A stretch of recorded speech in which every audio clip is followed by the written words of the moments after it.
Hey everybody, this is Rydo and we're back to video game news. Today is April 24th.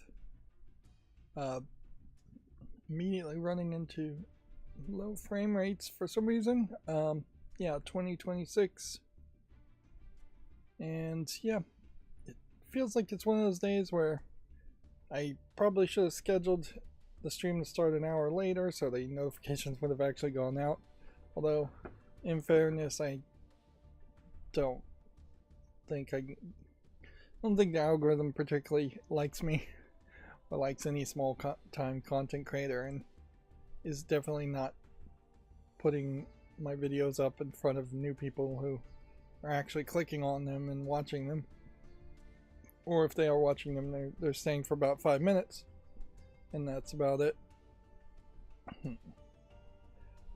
We'll do about an hour of warm-up and then we'll jump into the video game news, and then that'll be it for today. But yeah, today definitely feels like I'm just fulfilling obligations in the middle of my self-imposed vacation here, in which I'm accomplishing just about nothing. Let's scroll down the 24-hour peak concurrent chart to see what people are playing. And in that self-imposed vacation, after finishing Supernatural, 15 seasons of Supernatural, getting caught up on everything else has been like too easy, is really the only way to phrase it. It really has just been too easy to watch the 4 episodes of The Boys. It's been too easy to watch 1 new episode of Crapopolis, watch, I think there was close to 4, maybe 6 or 8 final episodes of HIP, that is the French original of HIP, which they've made an American remake of, which is fairly different and in no way, I think, as well written or funny. The American version really just, I think, very quickly wanted to turn it into another procedural cop show, and as such it loses the silliness of the police in the original, because in the original there's a tightwad archetype character where the joke is that he just can't handle change or things being done out of order. There's a incompetent character who's cute but not really police material, and then there's a more woo-woo character that's into like that will fall into like tarots and believing in psychics and things like that, who's kind of your tech character. And so the fish out of water concept in the original is not even fully applied, and I think it's for the better that it's not fully applied, because all of the characters are fish out of waters. The most professional character is the boss, who is just forever being stressed by the other characters, and it fully is in the realm of comedy for every episode. As far as the overall arcing plot, I would say the original ends pretty abruptly at 40 episodes. No real syndication thing goes on outside of the United States, so they're not going to push towards 75, 80 episodes, however many you actually need for syndication these days. It used to be 100 episodes, but it's not that now. It seems like you can pretty much negotiate any number of episodes for syndication if it's popular enough. Let's look at the... Whoops. Well, let's not look at the most wishlisted things, or let's bring the tab back up. We'll bring the tab back up. But yeah, the the ending is fine, but also just kind of feels like it comes out of nowhere, because it does just kind of feel like the story was chugging along and could have continued. It may very well be that in the original, the idea of having 4 kids, 2 of which are teenage, stay on the show would have been fairly overwhelming, but the Western original also kind of runs into that problem too, in that you've got these kid actors that are not going to want to stay on the project, or potentially going to turn out to be not good for the project, and then you can't really get rid of them. We probably are not too far away from the point where we will have a TV show that does just a very special episode where they actually kill off a kid. A la killing off the first of one of the sisters in Charmed. But yeah, that was certainly weird in Charmed, and it's probably a great example of why you wouldn't do something like that. But yeah, caught up on all of The Immortal, the newest season. Not The Immortal, just Immortal is the name of it. There probably will be some kind of Marvel or DC show called The Immortal, or something The Immortal eventually. I'm pretty sure there's a superhero by that name, or supervillain by that name, in the Marvel and DC universes. But no, it's not Immortal anyways, it's Invincible. Man, I can't even remember the name of the show. So yeah, I watched the entirety of the new season of Invincible and did that basically in one day. Which there is something to be said about some of the pacing of Invincible versus The Boys. The Boys in its first 4 episodes are telling one singular story following one group of people, basically. And so there are no side stories, no side quests, as you might call them in video game form. And I think The Boys might have benefited with a side quest or 2. But then I also kind of feel like the side quests in Invincible are kind of stupid and pointless. And honestly, I guess it's just because of the latest season, it's the same side quest. It's the same people appearing over and over again, more than here's a whole new thing. Because yeah, the season is very much about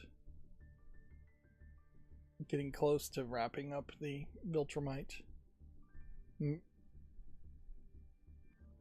threat, I suppose is the right word to use. And yeah, that is, I guess, the problem with Invincible is that the Viltrumites are shown and established as being the biggest threat, and so it would be kind of weird for there to be a side quest where there's a bigger threat or a different threat. So when you do have a side quest in season 5 of Invincible, it's just Invincible being able to easily defeat that side quest character. But yeah, there is I think a much better experience watching all of the latest season of Invincible compared to watching the first 4 episodes of The Boys. And there's a noticeable kind of little bit of pullback, or at least using some self-control on the amount of violence that is happening in Invincible compared to The Boys, where The Boys is just like over the top at this point. Way too much blood and guts and gore and murder. And that's funny because you could certainly do a lot more with the animated, in theory. But And certainly with it being animated and still bright and colorful like a comic book, there is just a different feeling there too. So Invincible just doesn't feel as hardcore or as real as, I guess this is not the 7-day game, this is the 7-day game. We already looked at that. Yeah. In a lot of ways, The Boys is based off of a comic too, so it to me feels pretty obvious that going live action from a hyper-violent comic is a gimmick and it works probably one time, whereas it would have probably been better for The Boys overall if it was more animated.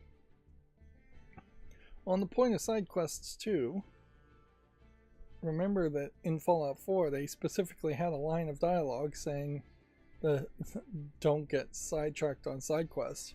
In the second season of the Fallout TV series, in the Fallout TV series they had that don't get distracted by side quests thing.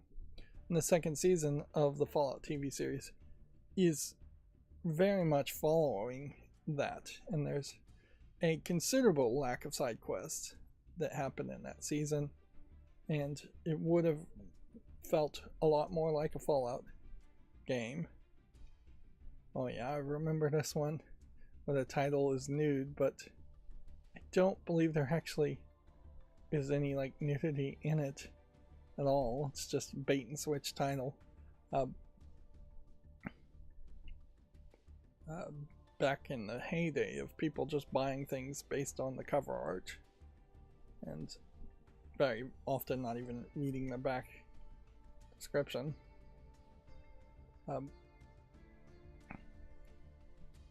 But yeah, I was somewhat disappointed in the Fallout TV series for the fact that it wasn't really giving you a good sampling of the Las Vegas, New Vegas area, and that they were just rushing through it, telling their main story. It would have been fairly easy to have shot all of the second season of Fallout in a completely different location, and it wouldn't have really changed too much.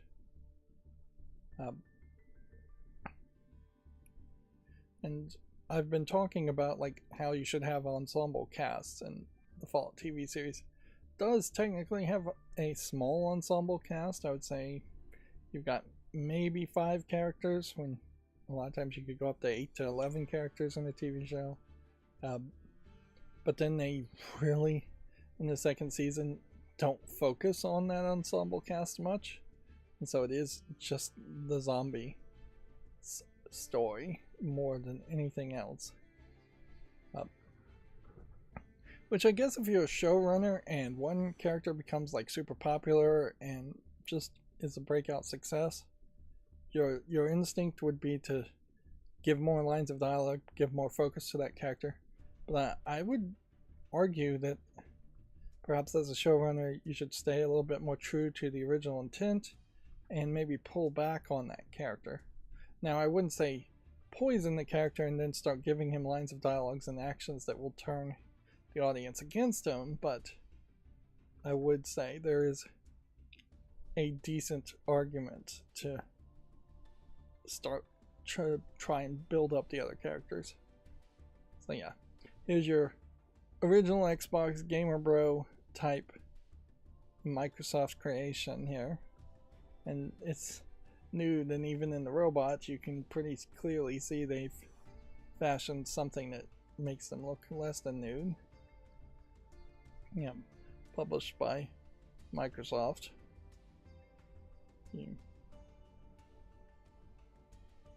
Yeah. You teach the character how to speak, name things, teach her new words. She will understand everything you say. So this was one of those early experimental games where they're supposed to have speech recognition in it.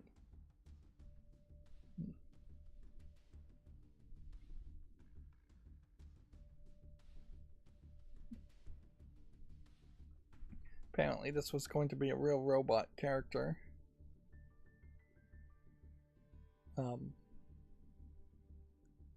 Yeah, just kind of a great example of Microsoft probably interfering and demanding the name be nude for no good reason.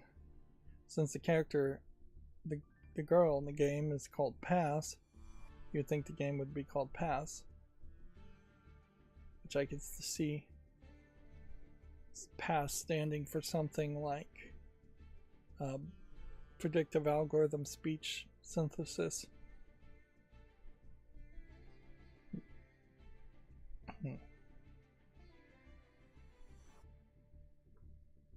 Yeah, it's a Japanese speech synthesis, by the way. And there's no nudity in the game. They're making a point to point that out. So this probably never even came out. Let's go down to the releases. Yeah, this was only released in Japan. But this would have been one of those games where they would have gotten the trailer from it on G4 Tech TV and probably played it a lot, making certain that you get the name out there as much as possible. Yeah, nude in Japanese obviously wouldn't just be the English word nude. And yeah, I don't think the Japanese particularly even have a big fetish for nudity, considering how there's so much public bathing out there in the first place. There's much more of a fetish in Japan for pantsu, panties, on girls and women. Skirts, legs, underarms are very popular these days, too. But yeah, just like full-on nudity would probably be some of the least exciting words that you would have thrown in there.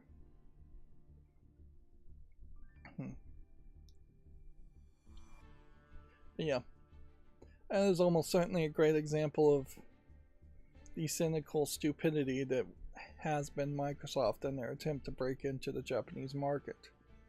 And certainly with a new person in charge of Xbox, which I hear they're going to change Microsoft Gaming as the division name back to Xbox, and that Xbox is just going to be the branding everywhere, which honestly isn't even too different from what they were going for, and so changing names really probably isn't going to change much, but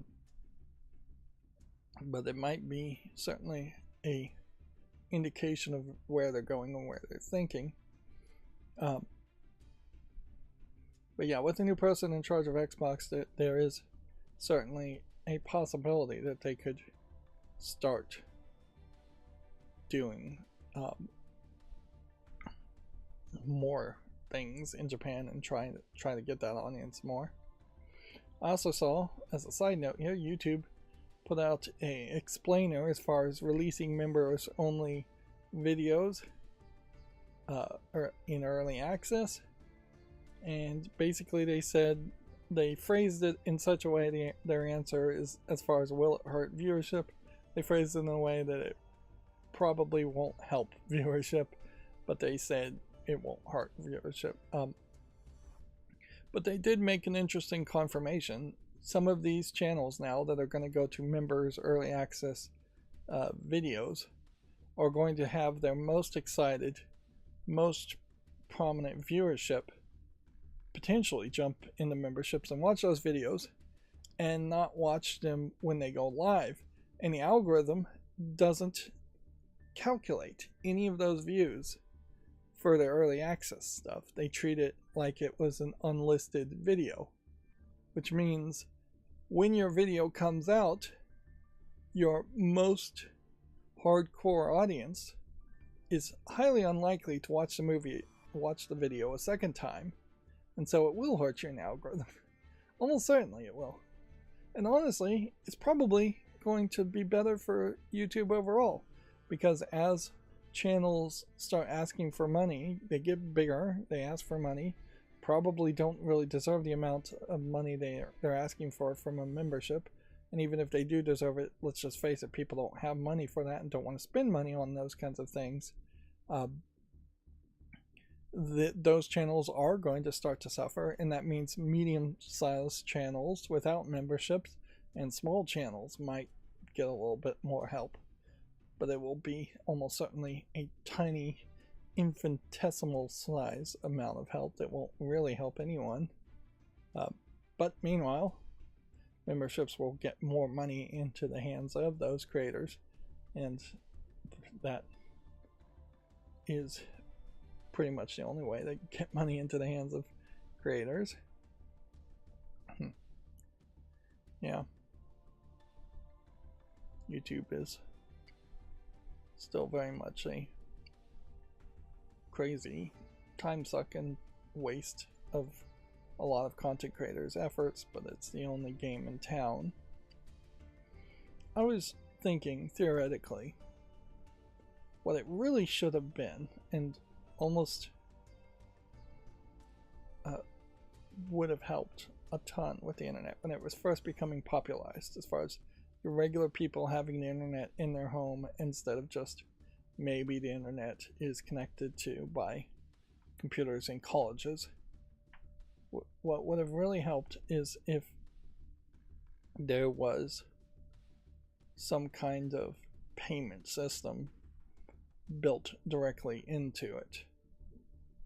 Particularly ISPs would have been super happy if that was the case, in that you'd be charged, well, nowadays it's probably close to $100 a month for the internet. If they gave you $10 of credit that you could use for buying things on the internet from that would be cool. Even if that was just an occasional offering, and if your ISP just had a special credit card number that it was giving you, so any purchases were extra protected, and you were buying with this internet credit system that was your extra protected transaction. Because inherently, for decades, and even now, you have a lot of people who are rightfully concerned about just putting in their regular credit card into a random website and buying something, and that helped certainly the rise of just Amazon.com being the default place where you buy everything, because they're the only one you can really trust. And credit card companies on their own have been or were very slow to introduce the idea of virtual cards, and even now I imagine a lot of people are just not able to make virtual cards, or don't know that they can make virtual cards based on a credit card. So yeah, transactions were very slow to become a thing on the internet.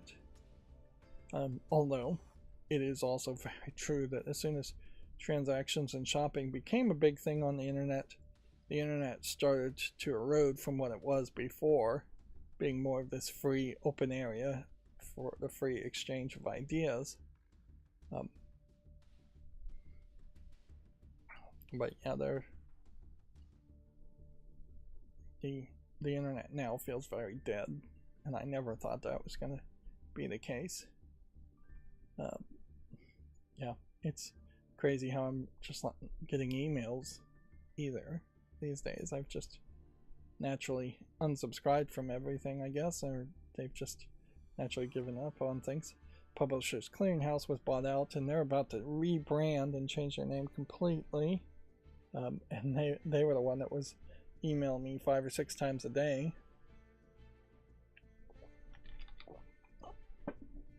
But yeah.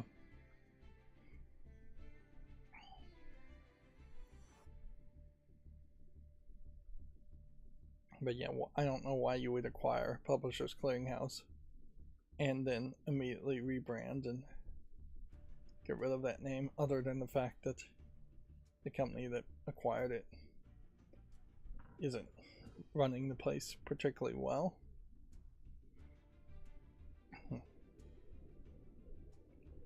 Yeah.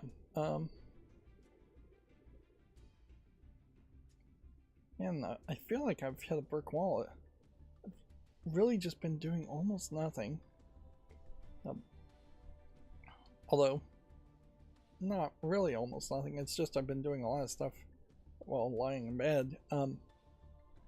So I was able finally to find a Android app that lets you run bash scripts and does seem to let you actually access files close to a level of root access. And with that, I was able to take my poorly thought out, but not hugely poorly thought out, organization of the slideshow images I was trying to organize and put them in the subfolders, using a somewhat complicated 4 or 5 lines of code in a bash script to do some regular expression matching and pull the name and the date out of the file names. Had I just downloaded the images with no usable data in it, it would have just been game over. The format I used let me correct from that format to a slightly better format. That being said, it would have been nicer if I had gotten exact dates too of when the photos had been made, but that kind of metadata usually is not in a photo you're just downloading from the internet, and often it's just not even in a web page. If it was in the web page, I didn't see it, as far as exact dates.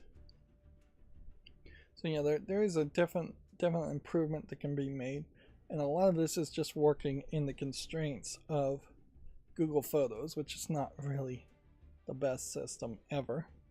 But the app I found is called QUTE, and then after organizing the files, I found a different app called Fix Image and Video Fix Dates or something like that, which let me then do some more pattern matching through regular expressions to take the file names and add a specific year, and it's just then taking the year and defaulting to January 1st.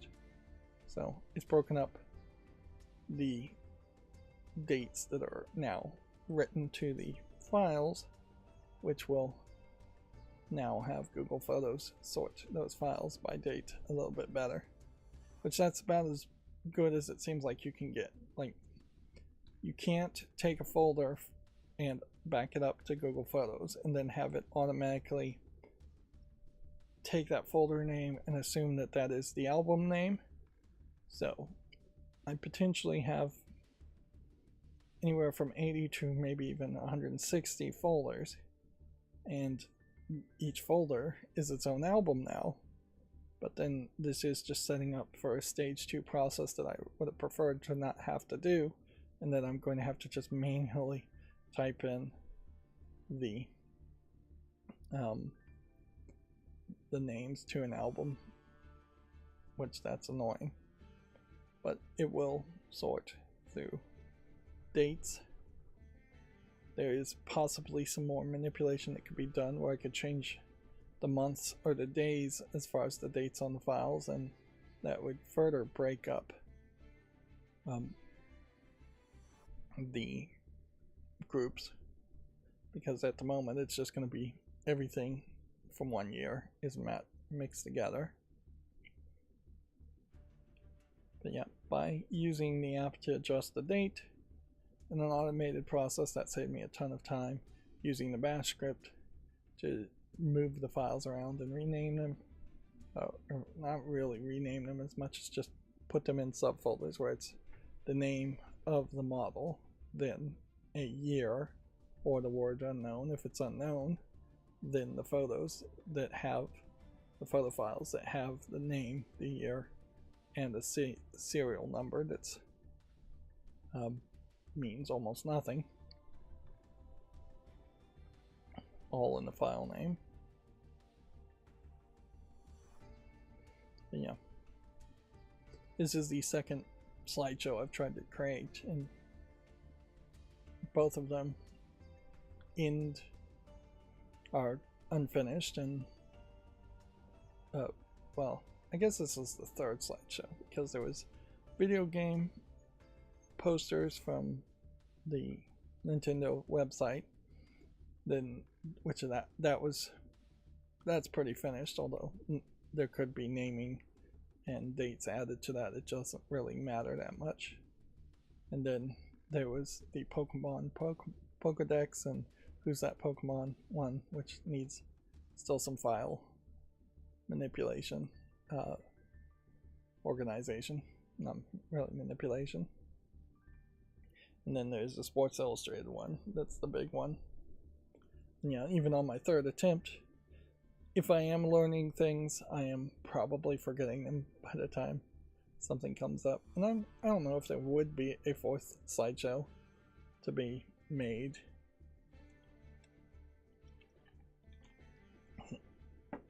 In a lot of ways, these slideshows are things that content creators might have playing in their background, and that's about it. I am still doing little bits of Pokemon TCG Pocket. Really, I've just kind of hit a wall with the solo stories, and yeah, so since I can't do the solo stories, I'm not really getting a whole bunch of new tickets to get a whole bunch of new cards. I have almost all the cards though, so I feel like I've kind of plateaued until the next expansion or the next big event. But there are definitely some expert challenges that I feel like I'm just not capable of really beating. I'm just not getting lucky when I let it play automatically. And then I definitely also feel like I've plateaued with Memento Mori, but I'm still doing the daily events, and they're still doing an event at the moment. It probably would have been better if I only had one Memento Mori account instead of two. That would save me a little bit more time during the day. But yeah, the thing that still is taking up way too much time is me going back and watching Cracking the Cryptic videos of advanced Sudoku variants, because those you'll usually take an hour or two. I guess I am also watching Taskmaster. I've never really mentioned it, but yeah, I'm a big Taskmaster fan, so the new episodes are coming out. There's not really too much I think to say from that. As a critic, I usually only have criticism, and when you run into something like Taskmaster, there's very little to criticize.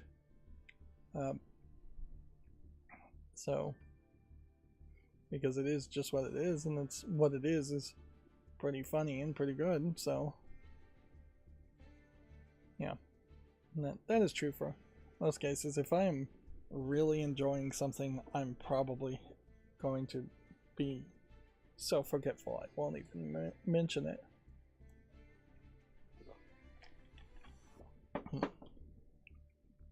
Yeah.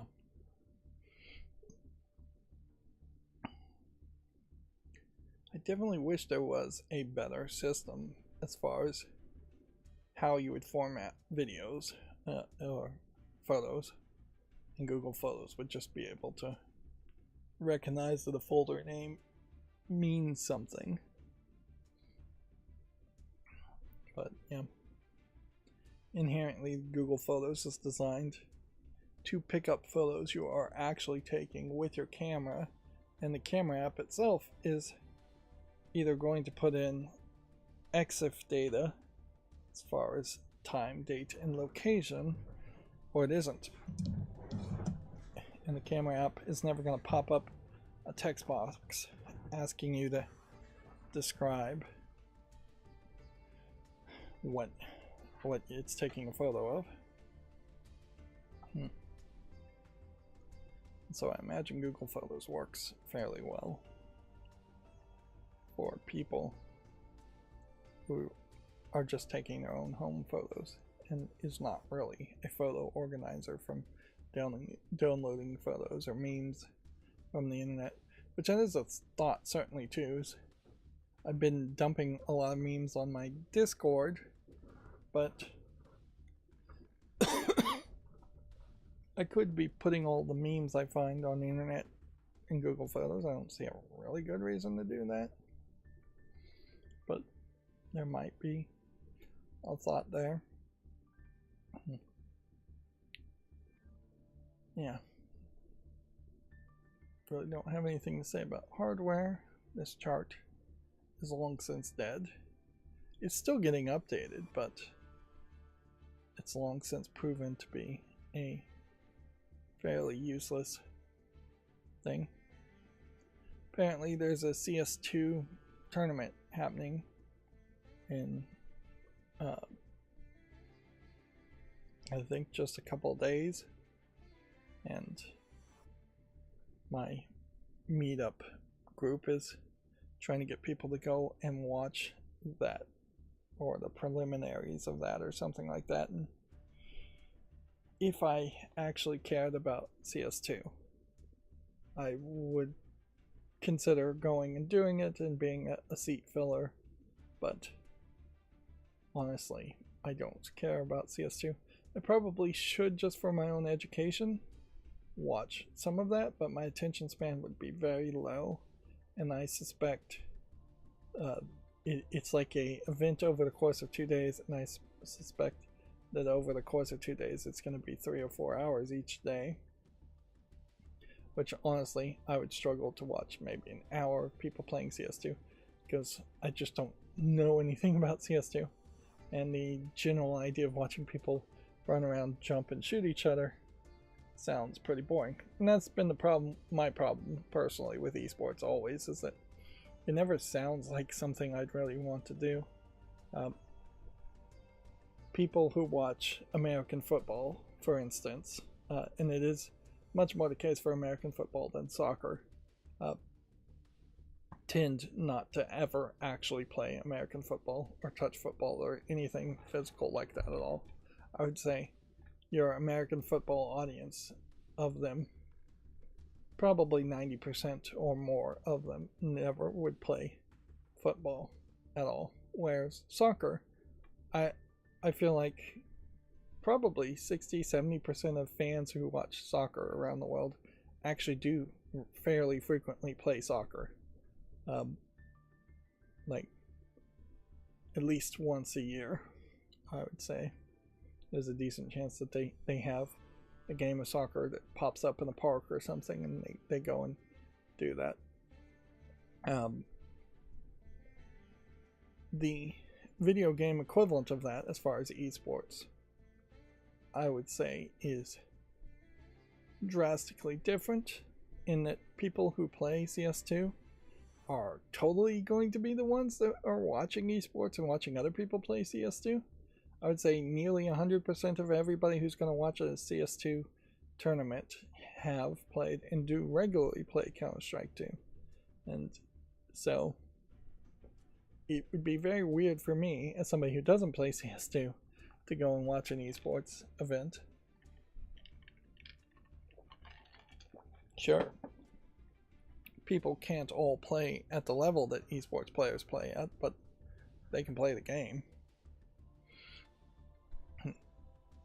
I do feel like I'm in a weird position certainly here, in that I am not really feeling any big motivation to get back to playing any games at all. I do feel like I'm just on that vacation mode, and who knows, this might just be me shifting over again to being more interested in watching movies and TV and less interested in playing games, which maybe I just never have a good balance there. And so I have in the past shifted to just having a bunch of video games and not really wanting to play any of them.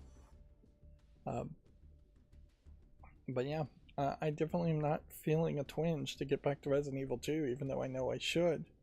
I'm not really feeling a twinge to do too much on the computer and schedule videos. And I'm generally just letting my channel fail more and more by not having content scheduled and coming out. Yeah, and it's not like taking an extended break is going to somehow reset the algorithm and have it promote things more when you come back. That's not going to happen. Let's see, do we have anything on the Steam front page?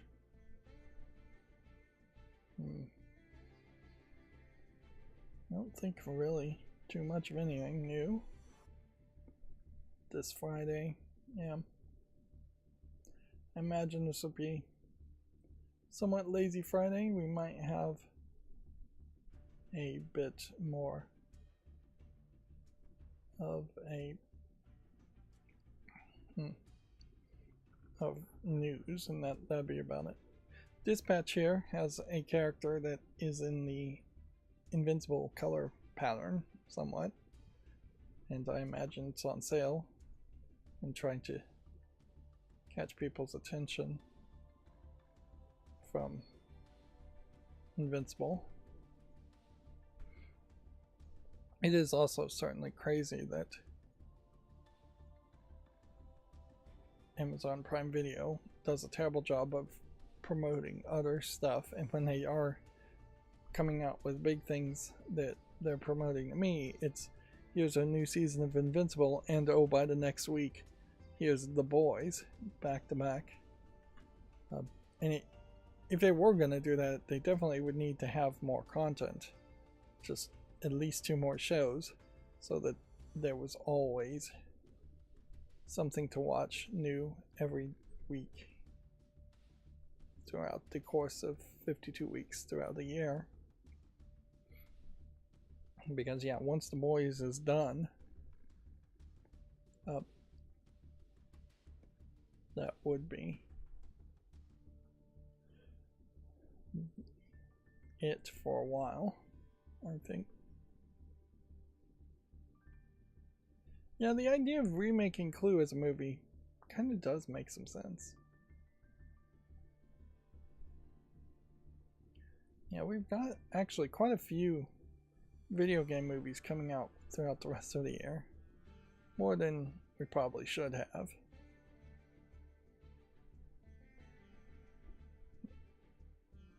Is this game actually out?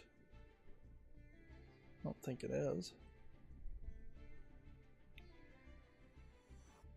And the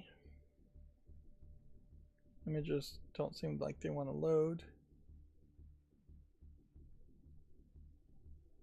Oh.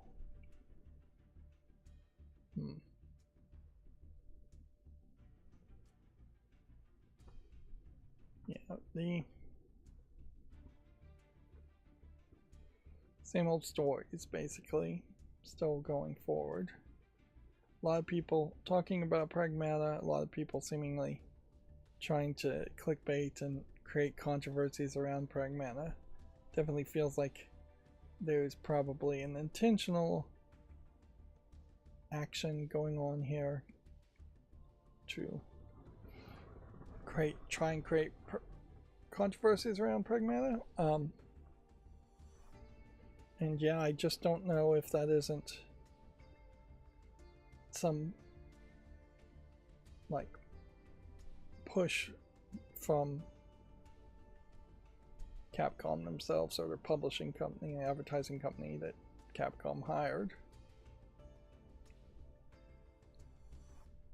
Torchlight Infinite mixed. Yeah, something is definitely going wrong with my computer. Let's see if we can open up the Task Manager and get an idea. 100% CPU load is going on right now with 78% of the memory being used. Only 55% of the GPU being used. So, yeah. Something is going wrong here. I don't know what it is. The screenshot shrinker, we turned that off. We didn't think that was actually doing anything.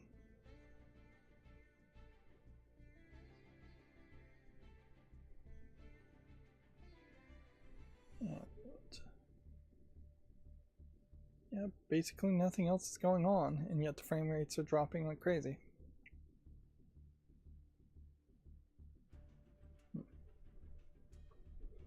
Kiln, 71% positive so far, online PvP, but 24-hour peak is also 193 people. Not really a lot of people playing it. This 2025 game, Doll's Nest, is on sale. Yeah, it looks fine, but it's not something I would go out of my way to buy.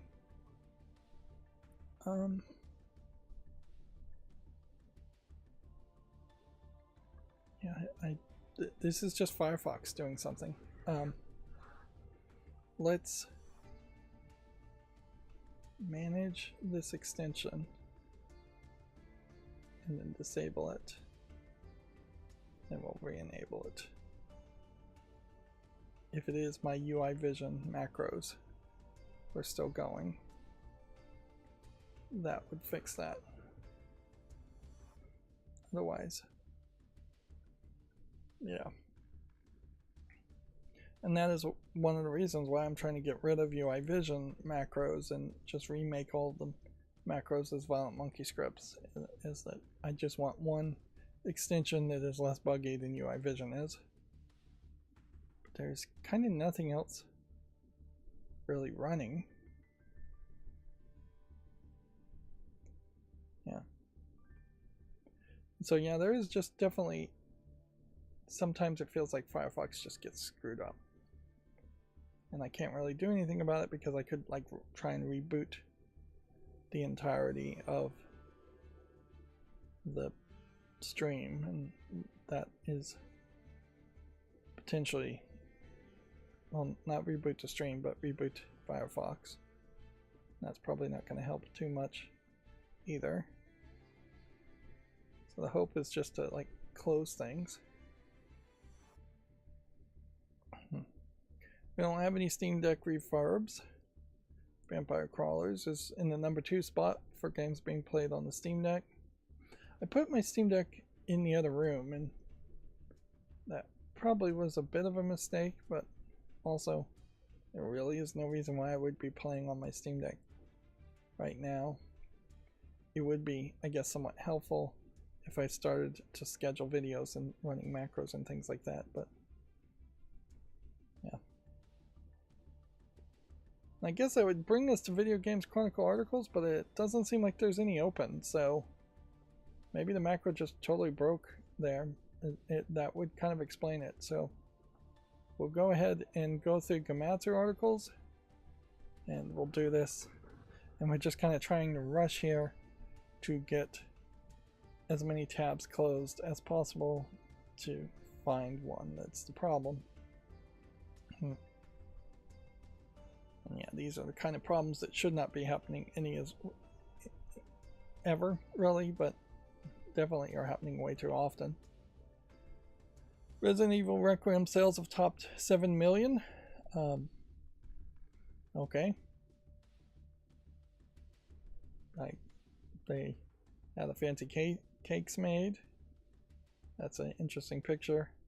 And then the cakes are against a mirror wall, it looks like. Yeah.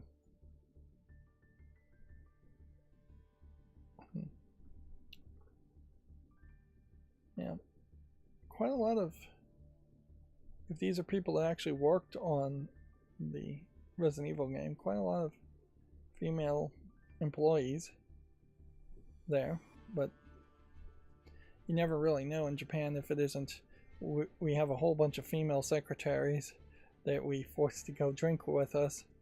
It is pretty common in Japan that employees are forced to go drink with their managers and bosses, which is something that probably needs to be addressed. Like, Resident Evil Requiem, overwhelmingly positive as a game, so no surprise that it's selling well. Disgaea Mayhem launches July 23rd in the West. It's an action RPG spin-off. I've never really been able to get into the Disgaea series. They make a lot of those, but that doesn't inherently even mean that it is a popular series.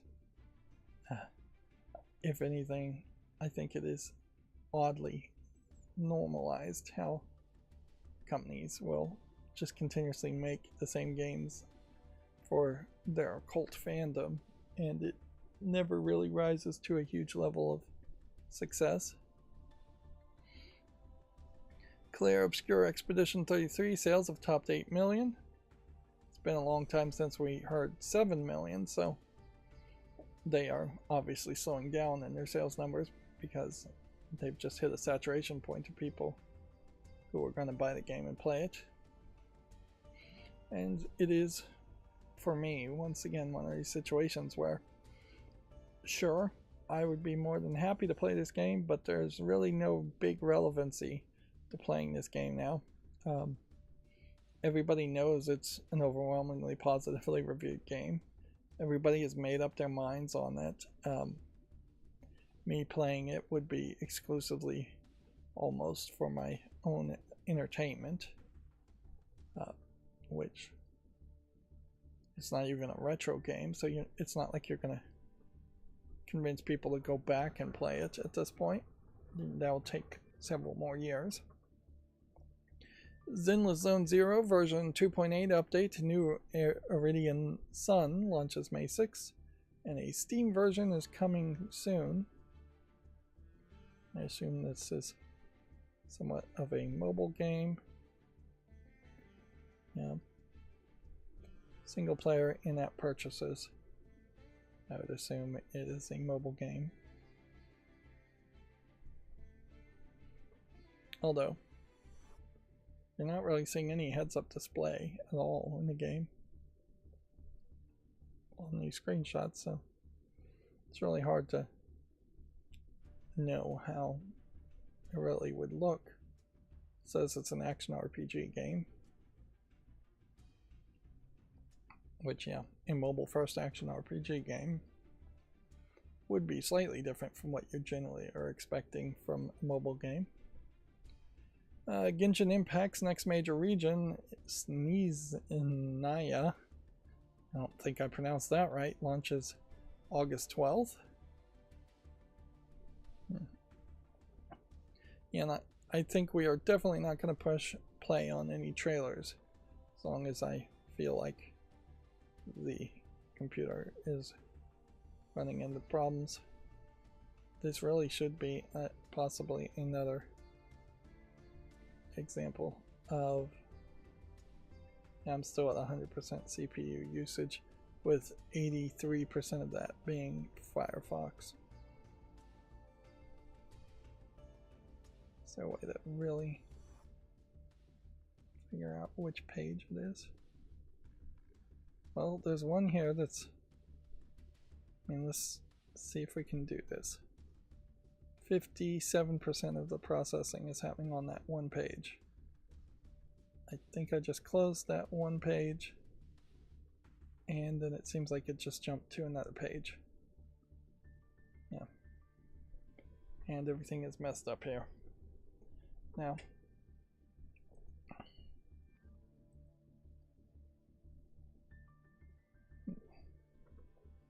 so yeah, let's get back to where we were.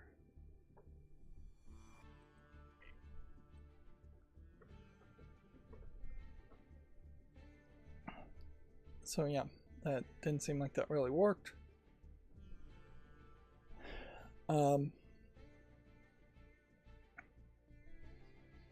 Yeah, that sucks.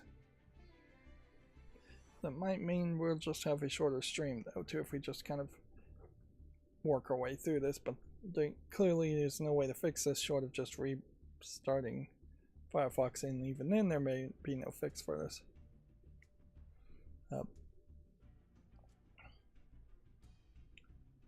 Yeah, I can't really think of a way to fix this. A X Tetra remaster has been announced for PC due out this summer worldwide. I do not recognize a game called X Tetra. It does seem like it's probably an RPG game with some level of romance. It seems like a fairly decent amount of romance, as there seems to be this like kissing minigame. Maybe that is just like deep into it. So yeah, X as in X's and O's, kisses and hugs. Although I'm never really sure if the X's were supposed to be hugs or kisses. I guess the X's are supposed to be kisses according to this. So you have to kiss all these characters. Yeah.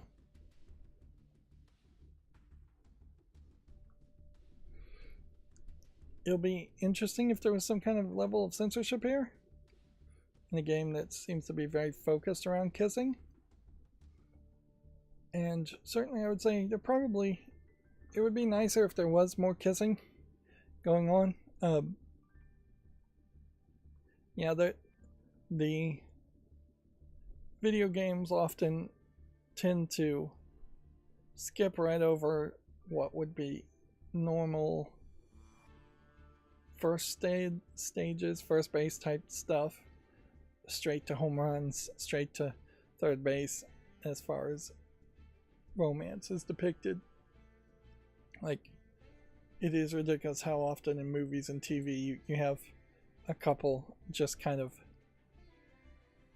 immediately showing up and then kissing each other for like half a second before they're ripping their clothes off, and it jump cuts to full-on intercourse.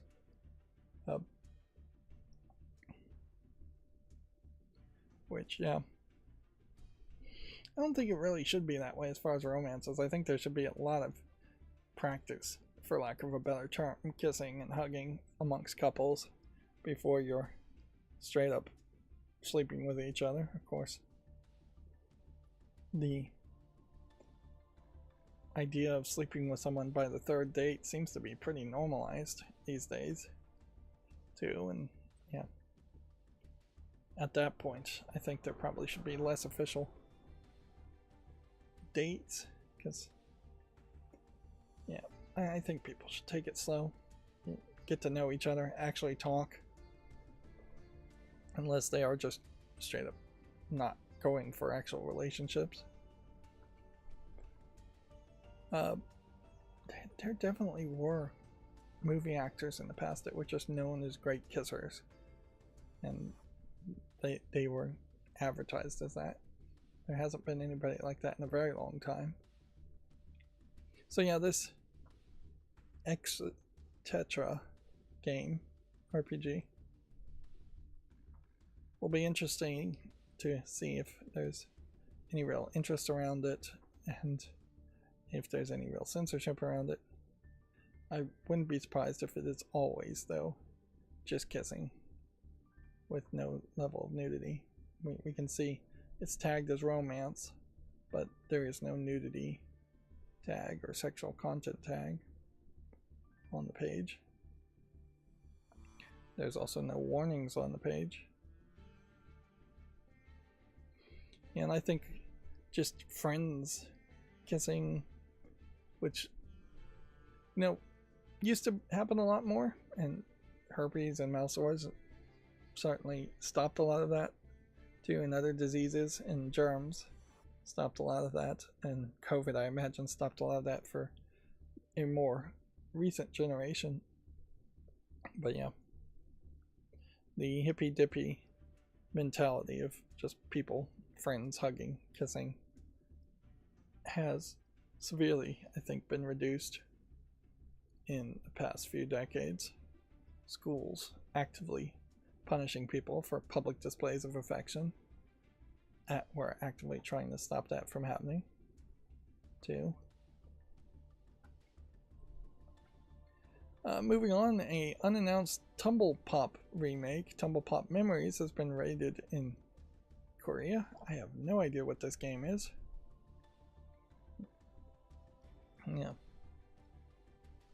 I may have actually fixed the CPU usage, but I bet it just pops up again. Sega Universe Initiative announced, spotlighting legacy IP with anniversary projects. Didn't Sega announce an initiative like this just a couple years ago, and it resulted in like one game coming out and it being rejected wholeheartedly by the fans and a huge flop? I guess inherently this is the problem, is that Sega is nothing without its old games, Sonic in particular, and as such they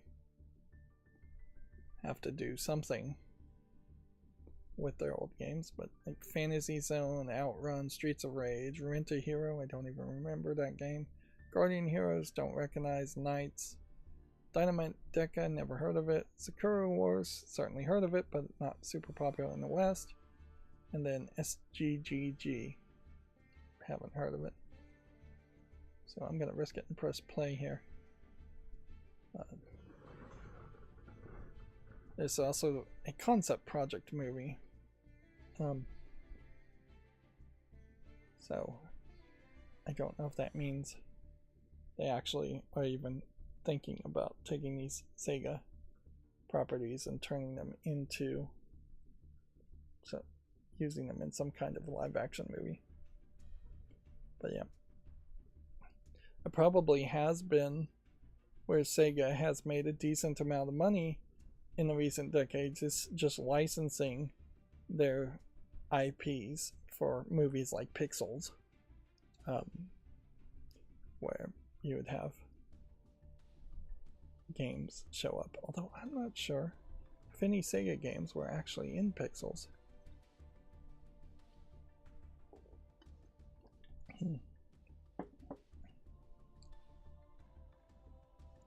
I think you probably could make an Outrun game pretty easily.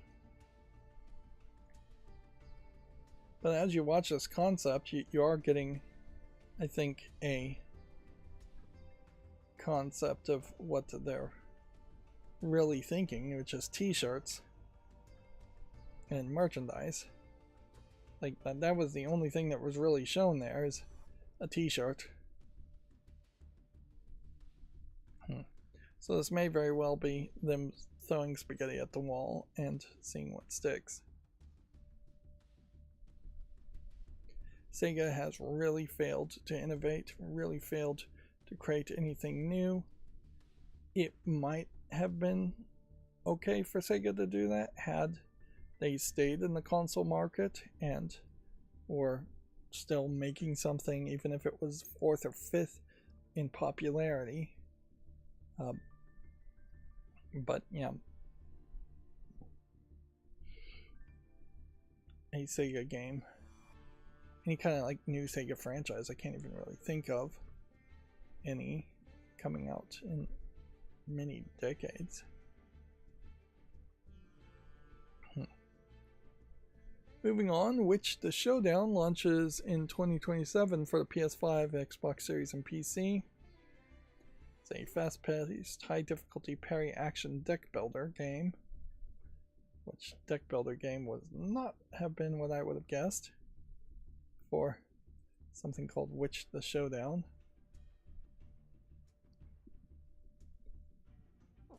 You definitely see that when a Japanese company is effectively making a kind of asset flippy game, they put a little bit more polish on it. They always focus very much on anime girls and magical girls, and yeah, most games are I guess it's worth pointing out, are magical girls more than just anime girls. Very rarely do you have a video game or an anime series or anything where the characters are just animated, regular, normal girls. They almost always have some level of magic around them or magical ability that makes them special. Sailor Moon would obviously have been fairly boring if all the Sailor Moon stuff was taken out and it was just the characters as schoolgirls doing their schoolgirl lives, not being attacked by monsters and not being able to defeat monsters as it happened. Yeah. But yeah, that does kind of feel like a Japanese asset flip where maybe no actual assets are flipped, but it's a pretty unoriginal idea of let's put some anime girls in a game and then make a deck building card game on top of it. And so yeah, asset flip is perhaps a phrase I'm using too much in that instance and shouldn't be using in that instance and should just be calling it a unoriginal looking idea. Sunsoft has announced Hard Edge, a real-time tactical card battler remake of Hard Edge Warzone for PC, which this too feels like an unoriginal edge, but it feels like it's an unoriginal idea from 1998 being remade, at which point maybe that would have been an original idea back then. I almost would say okay for this art style, because it's not really a super low polygon art style. It's obviously low polygon compared to hyper realistic visuals, but it does have just like a level of polish to it. I don't know how to best describe it. Maybe it almost feels like you're looking at dolls or claymations. But yeah, this is potentially PS3, PS4, even era low budget 3D modeling, where it's, when done right, it's okay to look at. Where you see a lot of modern games that make incredibly low effort, low polygon 3D models that look like PS1, PS2 era, where the tech was just not there yet. It is certainly weird to have two card battlers announced back to back, possibly from the same publisher. Toei Games announces its first 3 published titles, Killa, Ino, and Debug. Which, yeah, Killa. It's a 3D adventure mystery game with multiple endings. Ino. It's a 2D dark fantasy adventure. And Debug, Nephemi. The full title is a top-down 2D adventure game set in a place called Nephirim.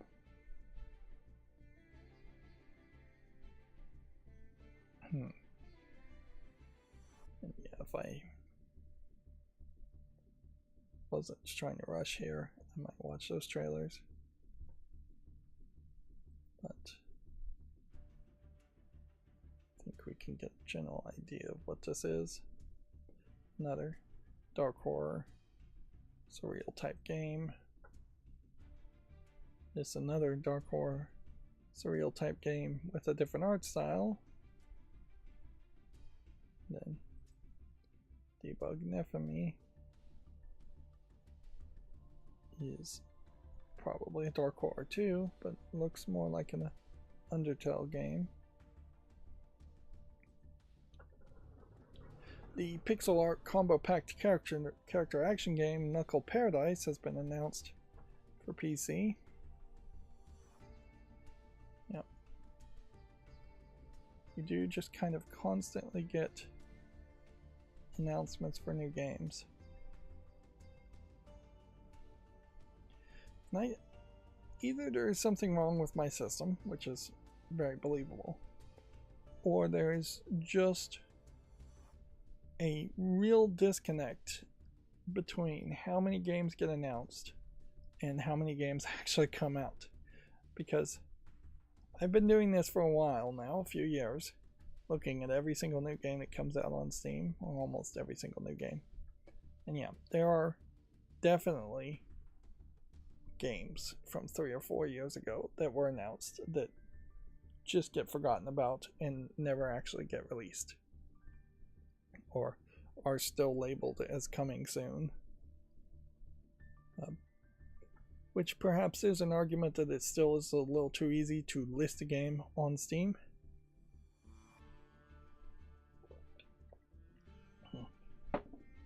It would be, and it might very well get to the point where you have to have an LLC and prove that you're a corporation before you can list a game on Steam, or you have to be able to submit an actual final version of your game before your page goes live on Steam.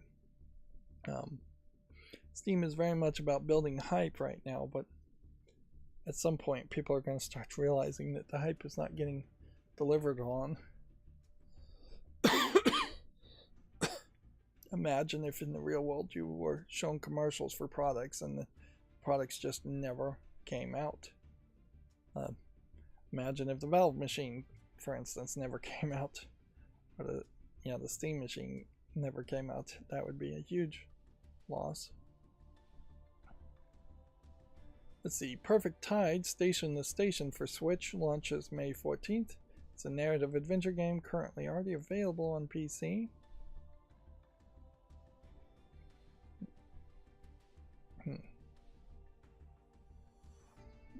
Yeah, this one is rated very positively. Let's put this one on the wish list. I really do feel like it would be nice to have like a coalition of the willing as far as having people that I could assign games to and have them play them for me. But I don't know what that really would accomplish in the long run. It would just mean there would be less games I'm actually playing. And I guess if I wanted my channel to be more like Giant Bomb, where it's a coalition of people, or so many other gaming sites, you could do that.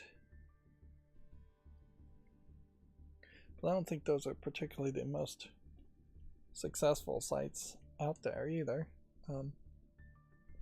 Yeah, I'd have to really think if there is a YouTube channel that has multiple people instead of just one main personality that succeeds very well.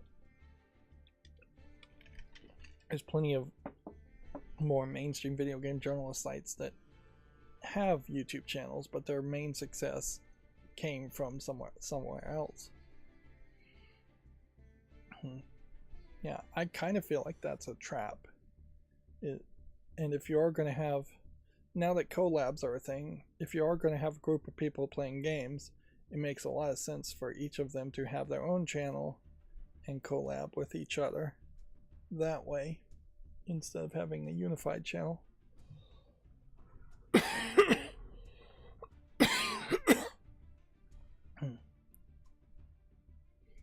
But yeah, it is pretty impractical and crazy to try to run your own channel and try and be successful. It takes too much time and too much effort, and frankly you'll be more successful flipping burgers somewhere. Although I say that, it may actually be pretty hard to even get that kind of job these days in the United States. Moving on, Echo Generation 2 details its characters: Jack, Boulder, Anita Z, and more. Okay, I have no idea what this game is.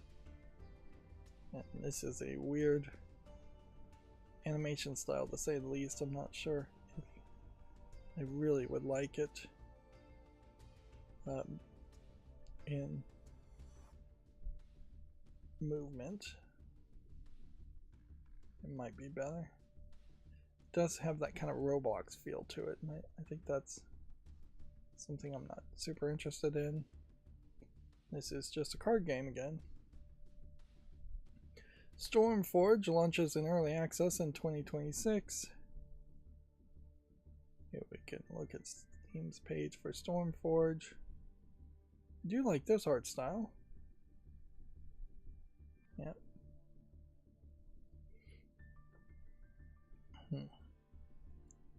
Prelude Dark Pain launches in early access this summer.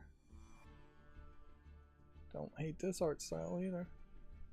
There definitely are 3 or 4 steps of quality improvements when something gets a Gematsu article, which basically means they just put a press release out to Gematsu versus just a random game that lists on Steam and doesn't put out any kind of press releases or do any kind of advertising.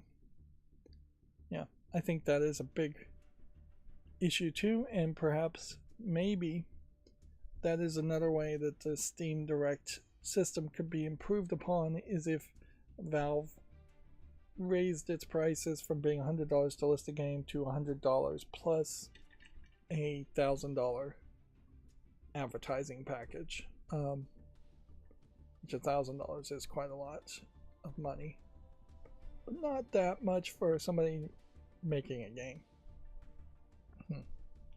But yeah, if Valve themselves had an automated system to say, we'll put out releases, press releases for you and advertise for you a little bit, that would be helpful. Now, that would be fairly separate from Valve's own storefront, Steam, and being advertised on Steam. This would have to very much be sold as, we're going to put out press releases and advertise outside of Steam. You're not paying to be on the front page of Steam. And yeah, perhaps there is a realization there that you only get so far by being on the front page of Steam, because that only shows an audience that's already going to the front page of Steam, which is not a very big audience, really. People don't go to the front page of Steam. They launch the Steam client and look at their library, or they get a link to a specific game if they're buying a new game. They're not just browsing it looking for new things, unless they're incredible shopaholics. And if I were to compare that to like Amazon.com's front page, yeah, which is highly curated in advertising to me, it's still not particularly appealing or good at advertising. It is really just showing things that a lot of times I've already bought, and it knows I've already bought. Like, if I bought a new kitchen sink, do you think I really need to buy another kitchen sink? How many people need 2?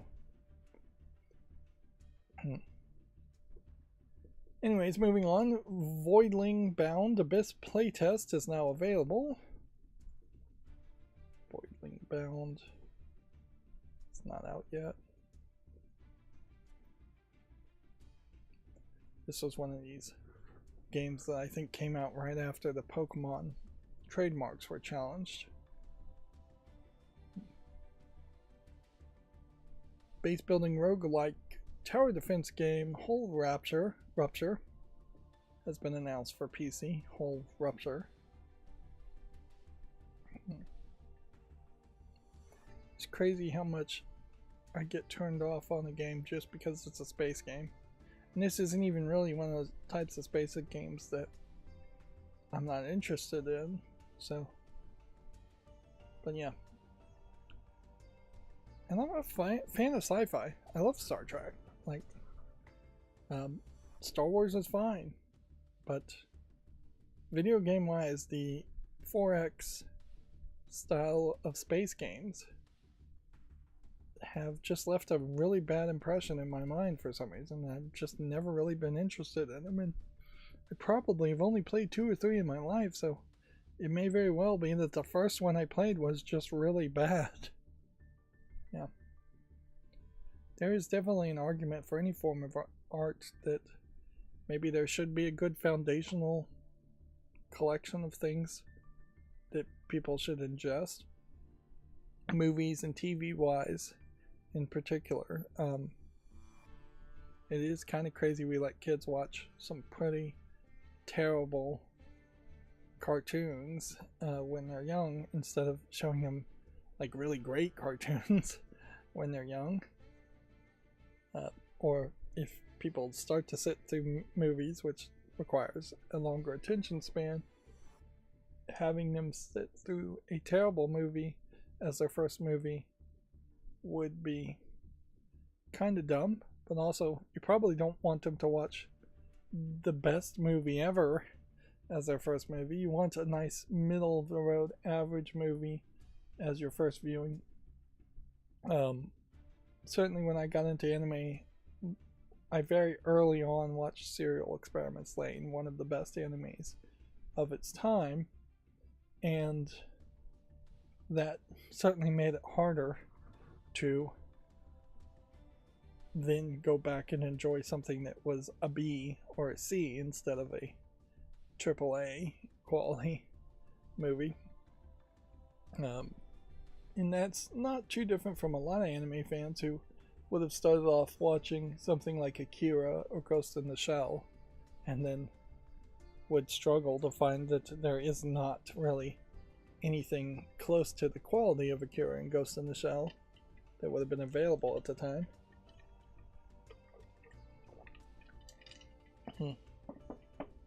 So yeah, there are middle of the road things, but also middle of the road things are to establish a pattern that you're just going to watch these constantly and it's going to become your new hobby. They aren't going to establish that they like it in the first place and stick with it. So maybe it does make a little bit of sense to just have them watch something like Ghost in the Shell, which, yeah, that did work for a lot of people. TV wise, though, I have no idea what you do there as far as if you're going to get people into watching TV or some genre of TV. Yeah. And generally, I would say TV, movies, in particular, video games, are really birthed through a lot of free time and just trying to figure out what you're going to do with your free time.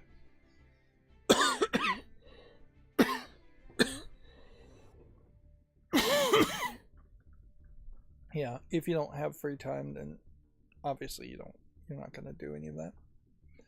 Let's see, Luna Abyss, it launches May 21st. It's a story-driven action-adventure shooter with a character that is in a weird striped... I mean, I'd call it a prisoner's outfit, but I mean, it's like a classic French prisoner's outfit or mime outfit at this point, if that is really what it is. Like the idea of prisoners having black and white striped outfits is like something that hasn't been done in decades around the world, in favor of bright orange outfits that make you stand out a lot more.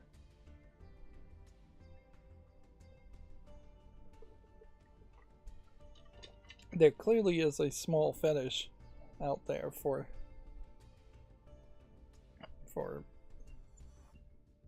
characters, usually girls, in prison outfits. So yeah, this does look like it is some kind of surreal bullet hell shooter with a lot of potential movement going on too.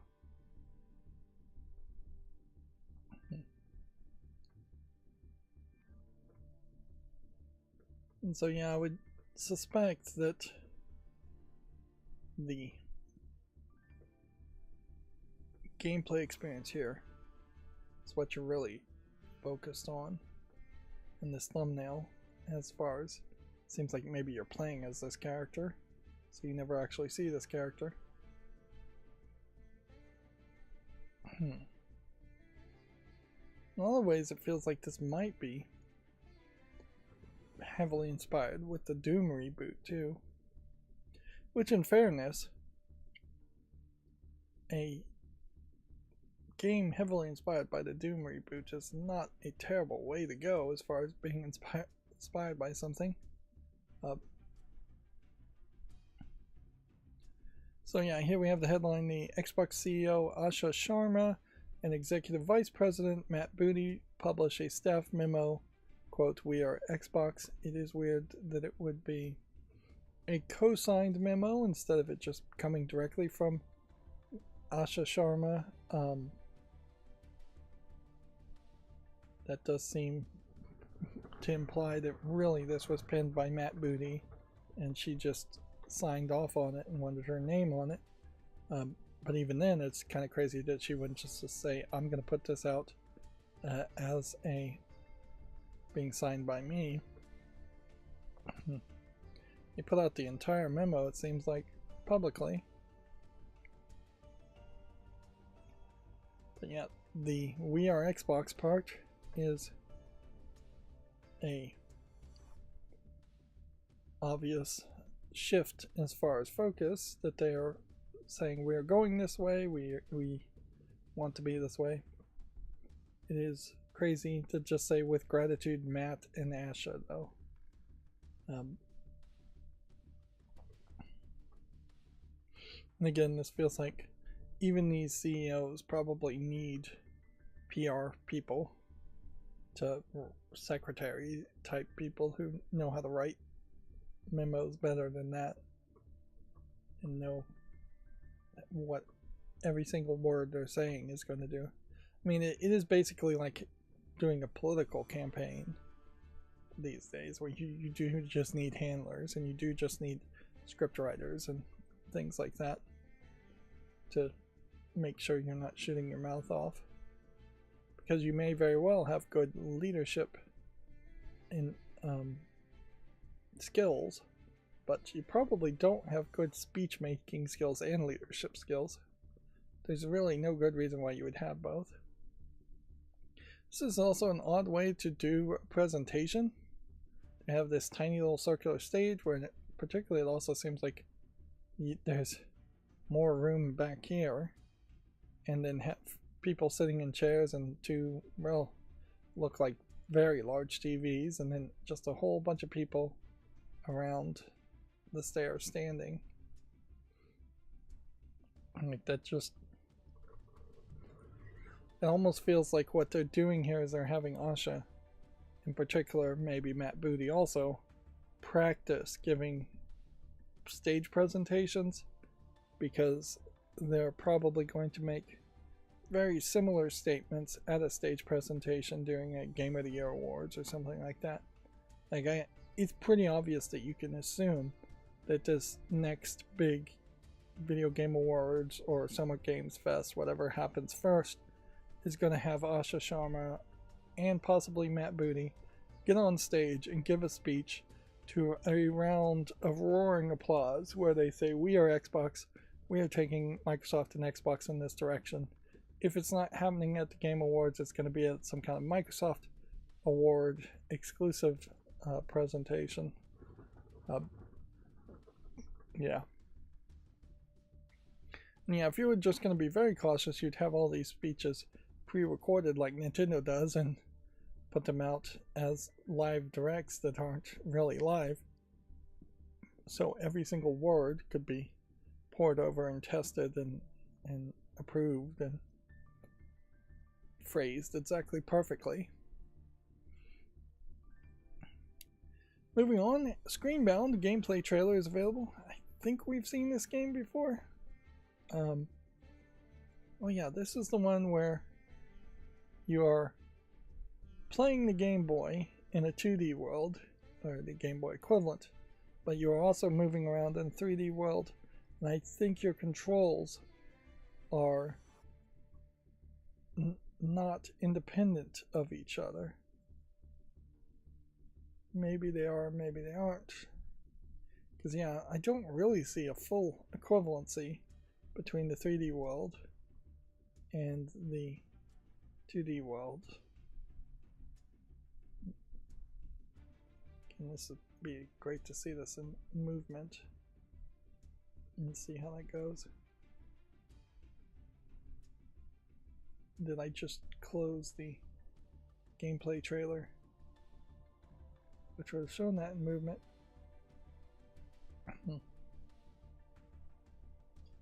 It would have been certainly a lot easier if you were teleported around based on what you're playing.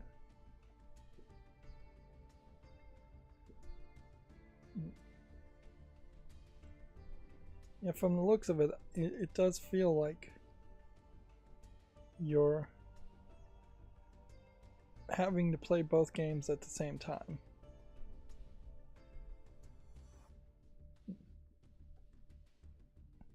Except for when you get into these segments. Yeah, the controls are connected, but the worlds are not.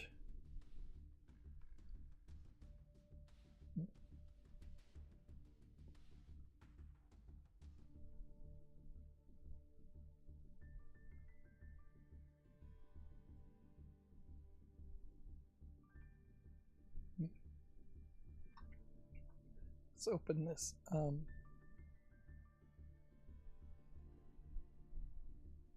back up. Official gameplay trailer. Was that what we just saw?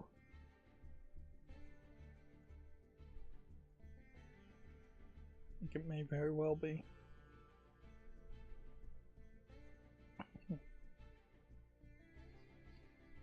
Yeah, we'll see. This is just the same video we just watched. Yeah, the idea feels a little gimmicky. I have to admit, like, it just doesn't really scream that you're going to have a great polished experience here. And even if you did do a great job here, it's just going to be very weird gameplay style compared to every other game that has existed. It feels like something that is probably a lot of like speedrunner bait. I could see speedrunners play a game like this, and streamer bait. I could see a lot of streamers playing this, but I think your average gamer that gets frustrated easily is gonna very quickly realize that no, it kind of sucks to try and focus on not dying here and succeeding well here, and not die in the outside world too. Like, if people really wanted to play two games at once, they could do that at any point. And there have been extremely rare occasions where I've done 2 or maybe even 3 games where I have just like a game going on a Steam Deck and a game going on, a much slower game going on my cell phone. Probably not 3 games. I probably have never played 3 games, but I probably have had like Netflix or something streaming in the background while I'm playing a game on my Steam Deck, while I'm playing something on my phone. It is not particularly uncommon for me to have, at times, have 3 things going on at once. A lot of times it is just background noise, though, for whatever is streaming or a podcast playing on my phone. It only really works to play 2 or 3 games at once if they are turn-based. And at a much slower scale, if people are playing things like Wars with Friends, very easy to have 5 or 6 games going on at the same time, where you're just taking long times between turns. Moving on, Golf with Your Friends 2 launches this fall for modern consoles and PC. There are far too many of these golf games that come out, and honestly I don't think they're really popular.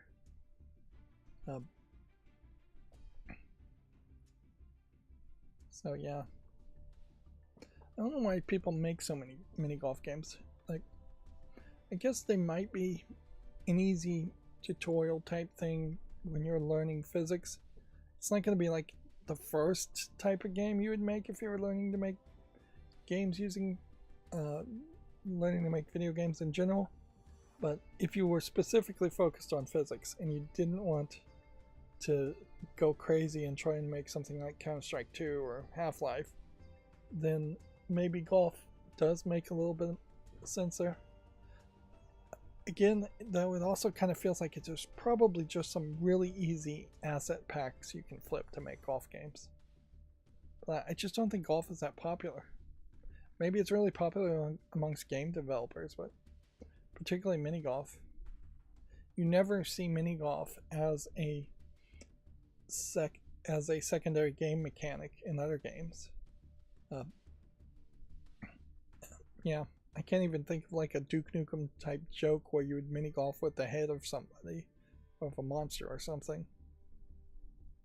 So yeah, it really is a genre that should not have as many games as it does. That is weird. That is the kind of thing that also makes me wonder if a lot of these games aren't literally just the same game being resold. They leave the code exactly the same, or maybe there's an easy game engine to make mini golfs that I'm unaware of, and then they change the visuals a little bit, move the items around a little bit, and then resell it again. Yeah. Speedrunners 2 King of Speed launches in July. Yeah, I am not sure. Speaking of games, what this one is offering new compared to Speedrunners 1. I'd assume it's new locations, maybe new characters with different abilities. Yeah, and I don't want to get too picky and just say everything with the 2 at the end of it is really just them repackaging the original game, because while that is kind of true, that is also just getting very pedantic and picky for no reason. If people actually did enjoy the first game, a sequel should be pretty close to the original. It is just the mini golf games in particular that seem to feel like nobody really talks about them or actually plays them. And I say those kinds of things, but it's not like I've really done the research. I don't have the time to try and like search golf games and see on SteamDB how many people are actually playing them. It may very well be the case that there is a hardcore niche audience of 10,000 people or so that really love those games and just buy all the mini golf games that are available. I assume the same is true. It's almost certainly confirmed to be true as far as hidden object visual novel type games, because those come out like crazy. A Malagasy folklore inspired action adventure game called Kalanovro has been announced for the PS5, Xbox Series, Switch, and PC. I don't know where Malagasy is. If that's a culture or if that's an actual country.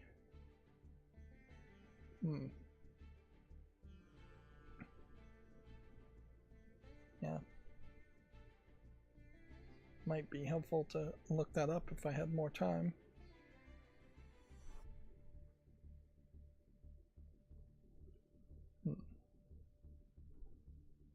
Madagascar. Okay, so it's probably a culture from that is in Madagascar. That would make some sense.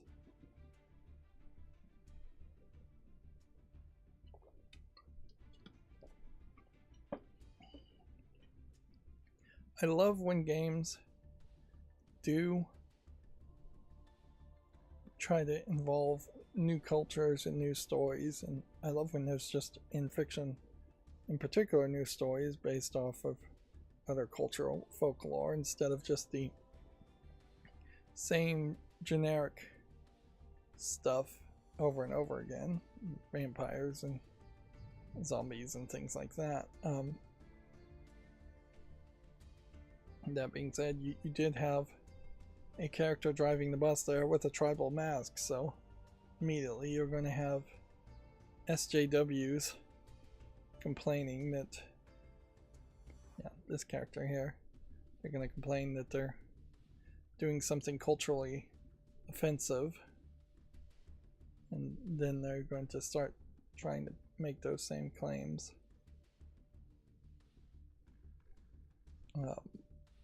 over and over again and expand on those claims. But yeah, that somebody's going to complain about. The monkeys here, they might complain about.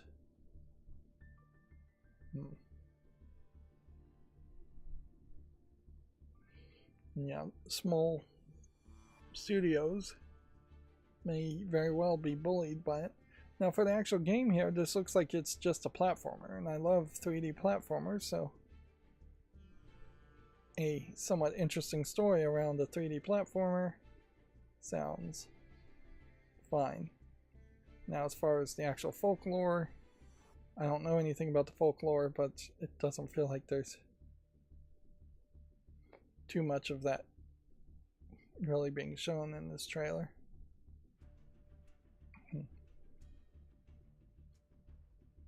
Of course, we also have the problem of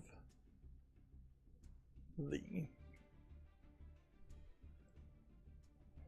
Monkey King that is the monkey in the room, if not the elephant in the room, and that Chinese story has been told so often that yes, it might be very culturally impactful, or at least pushed by the Chinese government to be culturally impactful quite a bit, but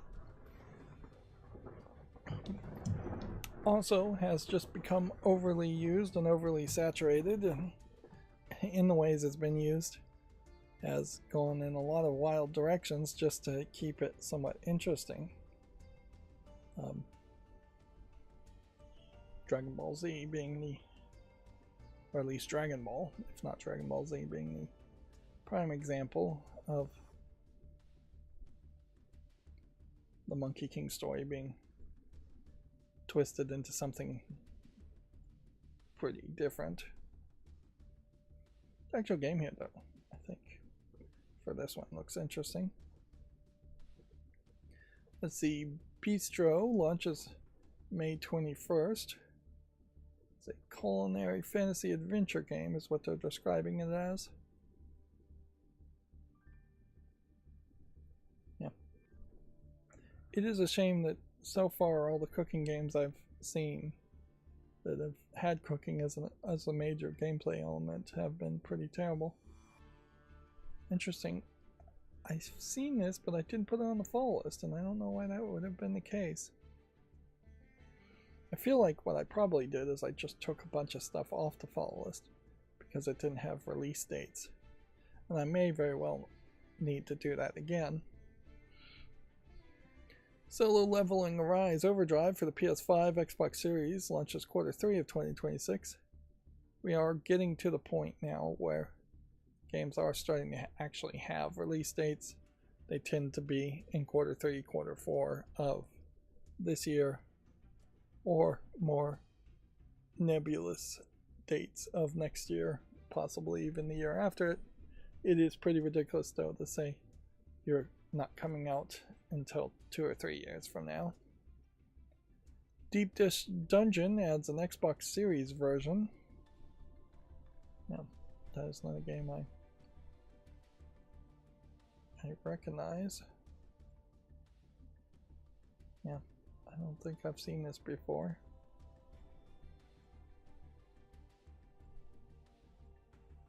It's probably not a game I actually would want to play, just on the visual style, but I guess I'm being very generous today. Escape Academy 2 Back to School adds an Xbox Series version. I didn't know that they had announced an Escape Academy 2. It feels like it was only a year or two ago, the Escape Academy 1 came out, but it may very well be a case where that game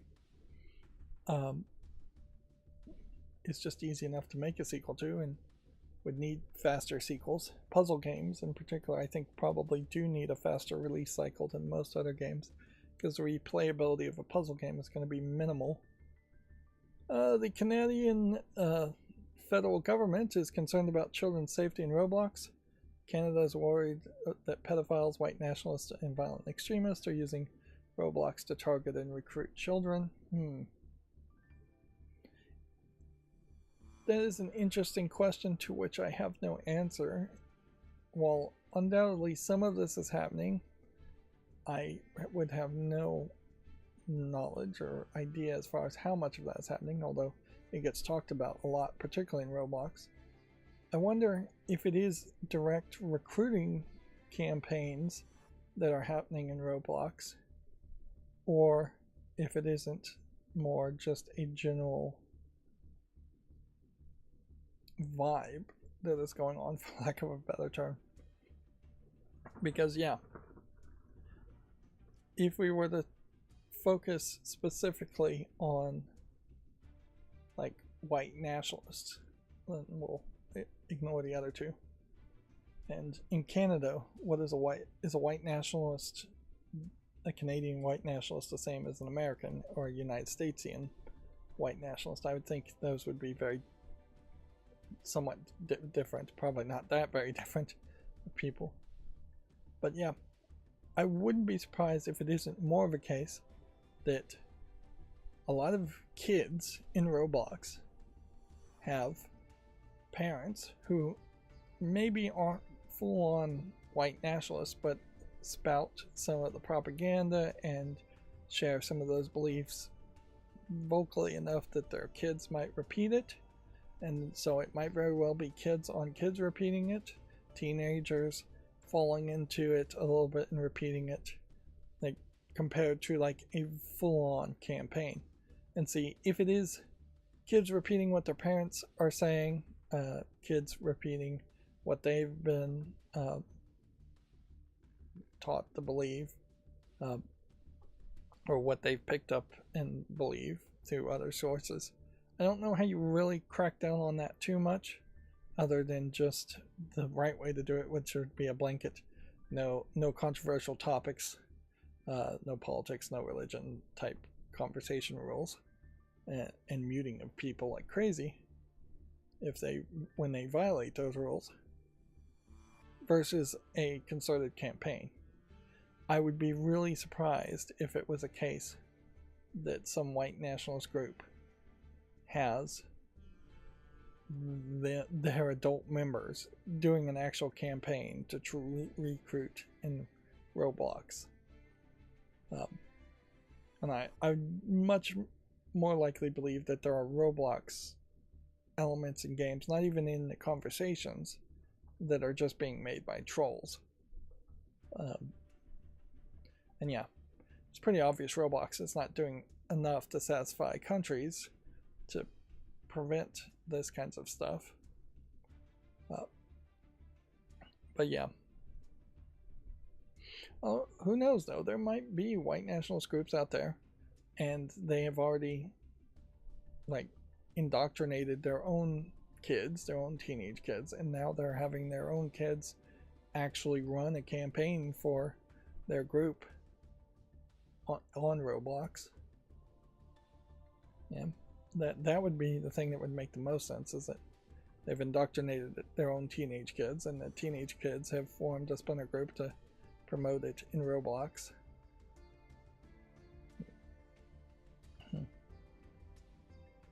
Yeah.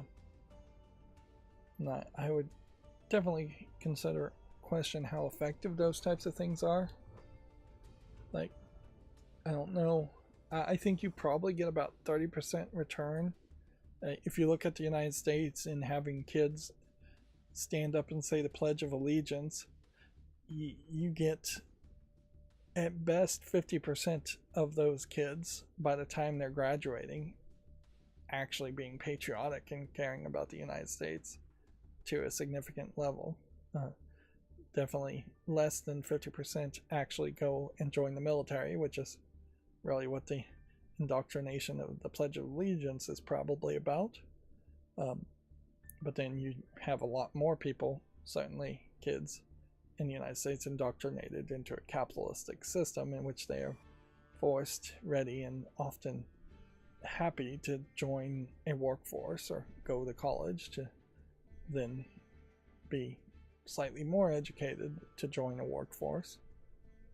There is basically no concept in the United States of going to college just because you enjoy to learn something and you just want to be more intelligent. Yeah, so I guess I don't really have anything more to say here. These kind of lawsuits and concerns seem to pop up fairly often. Oh, speaking of a lawsuit that probably won't affect video games too much, but it might.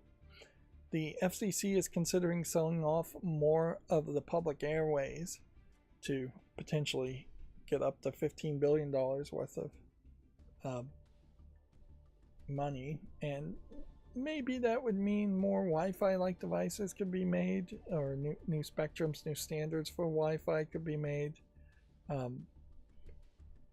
More bandwidth certainly would be available, but it would absolutely guarantee that over-the-air TV in the United States would become worse. More channels would have to be squeezed digitally into less frequencies, and as such they are that the whole experience as far as trying to watch over-the-air TV for the few people that do that will get worse. Also, the general idea is if they sold off this bandwidth, it would force everything into ATSC 3, which has digital encryption put into it and would require everybody still watching things over the air to have a whole new cable converter box type thing installed again, which would be pretty crazy. It also means things like my tablet, which is pretty old and not really running particularly well, would become absolutely useless. There'd be nothing I could do with it at all. It wouldn't receive any frequencies. Although, I guess you get a converter box, maybe, and then that fixes it, but probably not, because the converter box is not going to be able to convert every single channel at the same time. Yeah.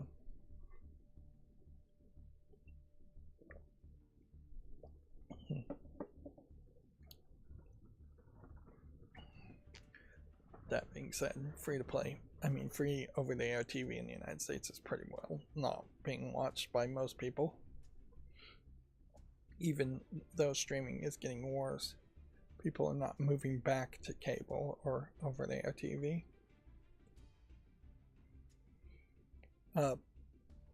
A free-to-play party platformer called Tutopia has been announced for PS5, Xbox Series, PC, iOS, and Android. Tutopia. Either way you pronounce it, it's not a particularly great name in English. Yeah. That is potentially a name that's going to hurt it quite a bit. I would think kids saying, hey, I'm playing Tautopia or Tutopia, and they would just laugh at each other for the name. Alright, so here's Escape Academy 2. There is a single player aspect to Escape Academy, so if I ever did get around to getting Escape Academy 1, Escape Simulator, really should just get blueprints. That would actually be a fairly wise thing to do. Just spend the extra money, jump into blueprints, and forget Resident Evil 2. I have Resident Evil 2 Remake first playthrough done, I could come back and start over without really losing too much progress. Escape Academy 1 here. For $6 is not a terrible thought either.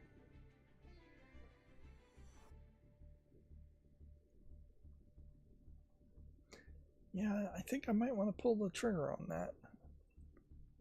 Let's get Escape Academy 1 and play it. It's actually from 2022. And then that would have me possibly more hyped than trying to go back to Resident Evil 2. It at least would get me back into the process of actually making content, despite the fact that I'm scheduling content on my channel. Yeah. So yeah, I think I probably will do that. Echo Generation 2, May 27th, launches May 27th. Is Tutopia. And I'm going to want to rush through the rest of these because I want to take a bathroom break, and instead of doing that, I think I'll just take a break now and then come back and go through the rest of the Gamatsu articles, which it does seem like there's quite a few for this Friday. So I will be back in a few minutes.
お名はごめん。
Okay, I'm back. I guess at this point, probably okay as far as the CPU usage. No clue as to what was going on there. My assumption is UI Vision had a macro that was still running, which probably would mean that we're not actually seeing all the news and all the games that came out on Steam today. But we'll see plenty, I'm sure. Let's see. RV There Yet is coming to Xbox Series in May, and then PS5 after summer is the update. Yeah, I have not seen anybody really talk about that game. Clearly a streamer-based game. I saw one streamer play it within like the first couple days it came out, and then that seems to be it. Which I would like to see streamer-based games just go away. So we are probably going to have to see several fail. But unfortunately, I feel like even if several fail and it convinces most people to not make a streamer-based game, something will come out and just accidentally turn out to be a streamer-based game, or very popular amongst streamers in general, if not actually intentionally baiting streamers. And then there will just be a whole new wave of streamer-based games after that. I think Peak is kind of a great example of that, where Peak encouraged RV There Yet to come out and be created. Although it is also weird that these games can come out so quickly. Let's see. Crash Out Crew launches May 28th for Xbox Series and PC. Yeah, and there isn't a huge split between a co-op game that is just trying to encourage friends and people to make their own fun playing with each other, and a streamer-based game that also has co-op in it, with perhaps the slight exception that RV There Yet feels very much like a game you wouldn't play unless you were doing it ironically on a stream, whereas a regular co-op game very possibly is a game you would play on your own with your friends. We can see this game, though, despite my complaints about it, is very popularly rated. Like tons and tons of reviews here, 64,000 user reviews. 24-hour peak is still 9,731, which is not anywhere close to its all-time peak. I mean, you are down to 10% of your all-time peak for a game that came out October of 2025. But it is still a huge number compared to other games. Crash Out Crew.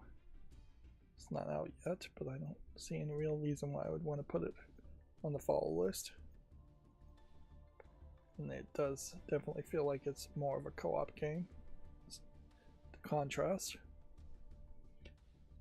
Tears of Metal adds an Xbox Series version. It kind of feels like there would be a event that happened that would have added Xbox versions, but it may very well just be the case that with a new person in charge of Xbox, they've gone out and started to negotiate Xbox versions a little bit better, or they've sped up the approval process and the verification process on games so that the games themselves can announce Xbox versions.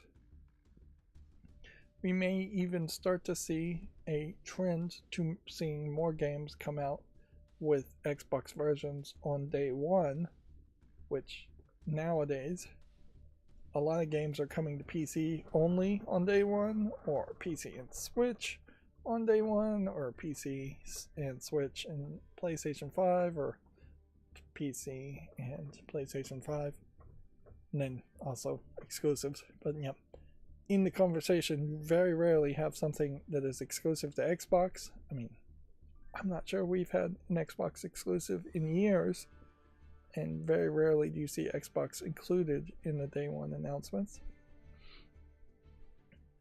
Moving on, Tethergeist launches May 7th. It's a tether-based precision platformer. I would think that tether-based precision platforming would be contradictory. kind of have seen somewhat similar games, but usually they were 2 players. Where here it seems like you're controlling 2 characters, one at a time, because this is single player only. So it's the general idea, I assume, is that you have a live version of your body and then you have a Geist version of your body, and they are tethered, and so you have to get the live version of the body close to a wall that then the Geist version can go and collect the gold coins, but it can't go too far.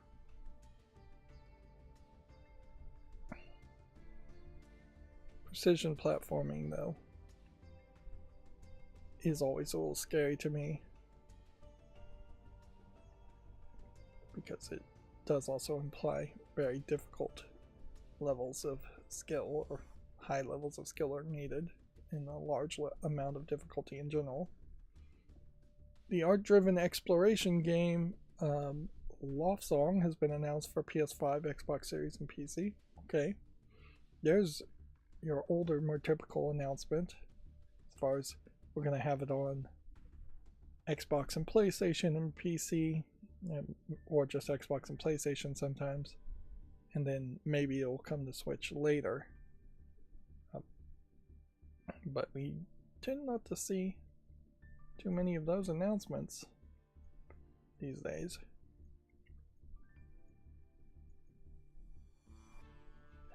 Not a lot of screenshots, not really showing a lot. I'm a sucker for puzzle games, so I'll give it a chance, but I could see a lot of people just dismissing this for what little they're showing.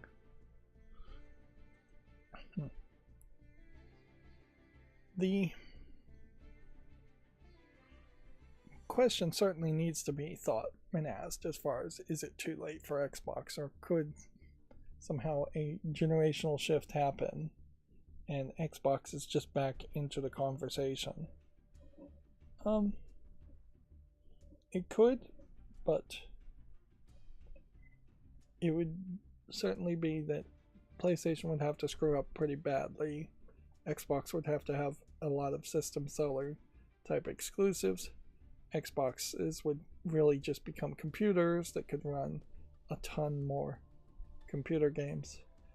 Inherently, if Xbox made a Steam machine that was cheaper than the Steam machine and ran Steam games, then they would be back in the conversation. Even if Nintendo just went bankrupt and went out of business, which is never going to happen, but in that extreme fantasy thought, that doesn't inherently improve Xbox's situation at all. People would just start buying PC games or PlayStation games more.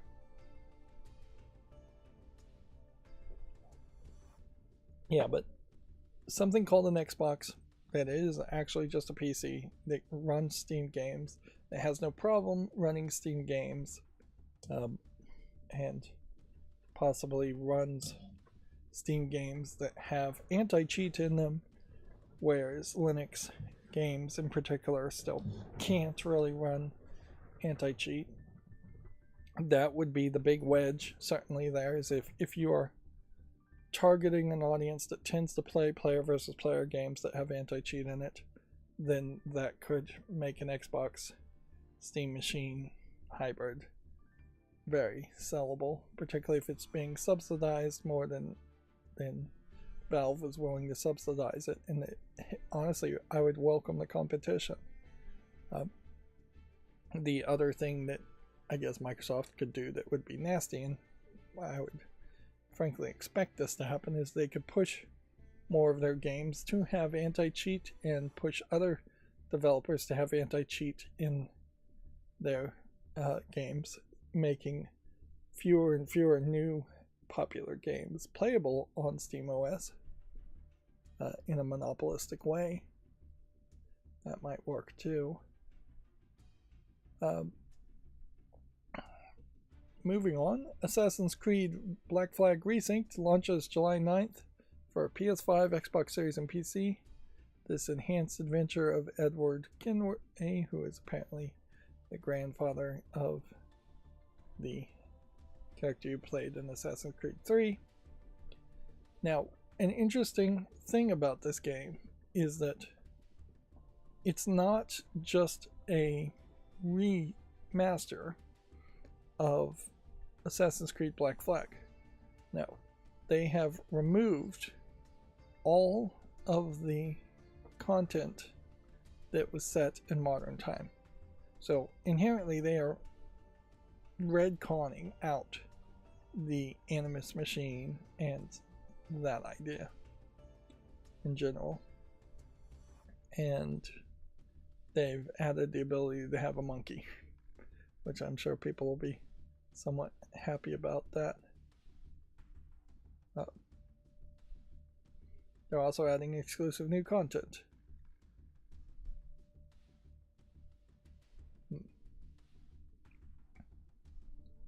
So they are telling the story with the new engine, with new graphics, new gameplay, mechanics, tweaks. So yeah, reworked naval combat. This may actually be a problem. Like, there is a small possibility that this resynced comes out and people don't like how it plays.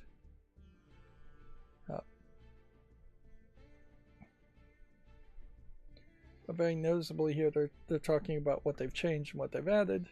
They're not talking about what they've removed.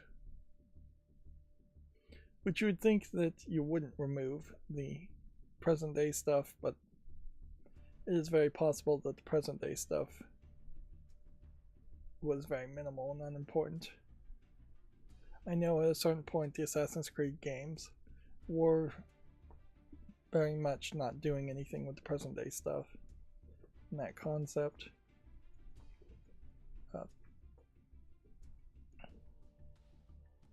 Yeah, that's the kind of thing I think I really lost a lot of my attention for the Assassin's Creed series too, is that after Assassin's Creed 3, the story of the present day story and the conspiracy and the paranoia and all of that silliness in that present day story is pretty much just wrapped up. And on, you really are just having games that were playing a certain way, but not even very consistently playing a certain way, particularly with Black Flag. I mean, you're changing the gameplay mechanic particularly quite a bit, so it started to slowly evolve into just Assassin's Creed being games where you play as an assassin of some sort, which was a very broad definition of what an assassin is. And that was it. And by the time you get to Egypt, Origins, and you get to Odyssey, the entirety of the gameplay mechanic has been drastically shifted by Odyssey. And yeah, the most recent Assassin's Creed game that people aren't talking about much these days has you really just barely even playing as an assassin character. Yeah. So now Assassin's Creed means basically nothing as a series.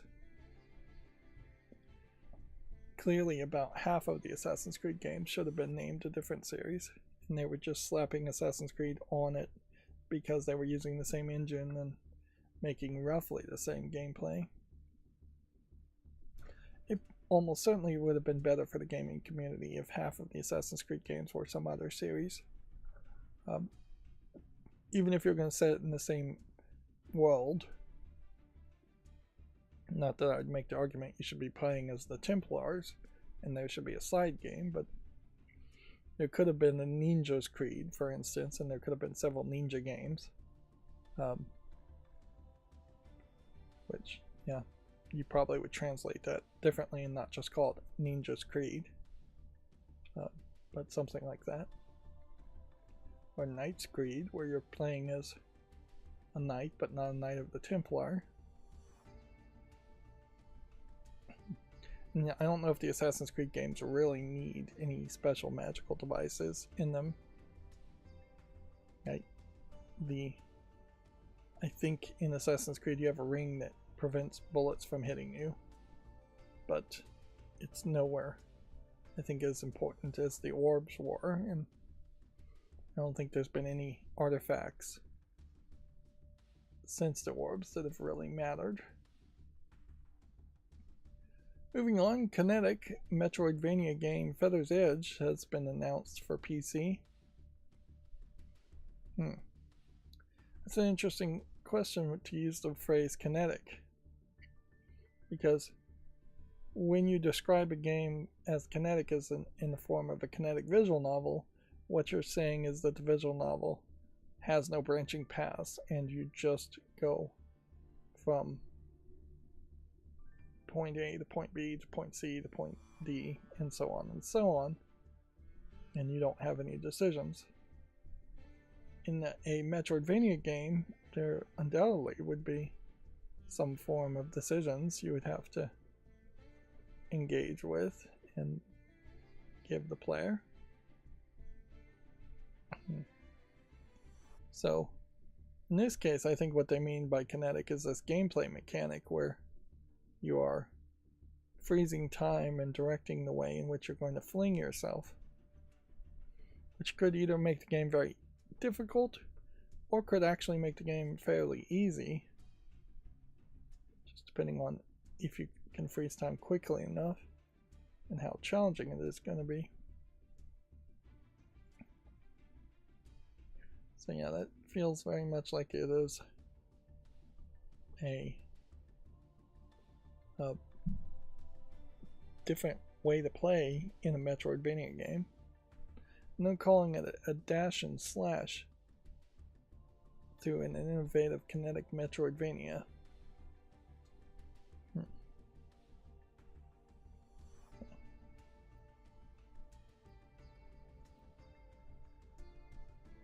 If what they really mean as far as kinetic Metroidvania is that it is just designed in such a way that you have to go in one direction, I don't really get that. I mean, you can see here there's a path here, there's a path here, and a path here.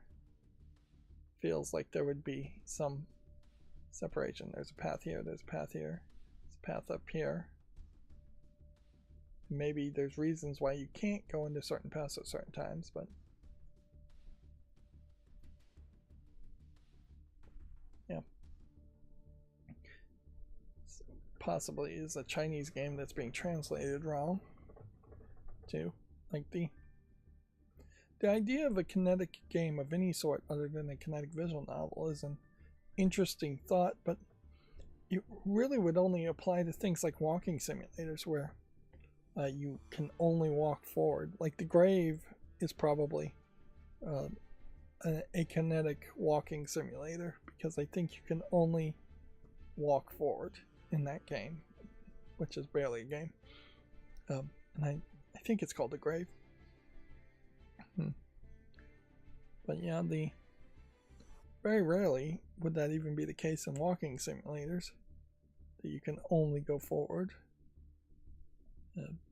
You usually can go back, and you can usually take a side room, look around a little bit more. Walking simulators tend to be fairly kinetic in that description, not 100% kinetic. Yeah, I guess generally speaking though, I think kinetic would be taken as a bad phrase to use, and it's only used to describe kinetic visual novels, so people are not surprised when there aren't any branching paths or options, side quests, things like that. Moving on, 2 Point Museum DLC Artsy Facts has been announced.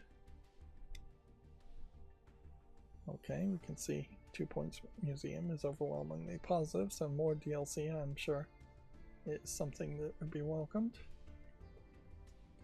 The 7th Guest remake launches June 4th for the PS5, Xbox Series, and PC, and then later in 2026 for the Switch 2 and Switch. this remake slightly exciting in that it isn't just remastering Seventh Guest, but let's face it, the last Seventh Guest game that was released was a remaster of the mobile game, and people were not super happy about that. Yeah, the overall, I think there probably is still just a lot of desire and demand around the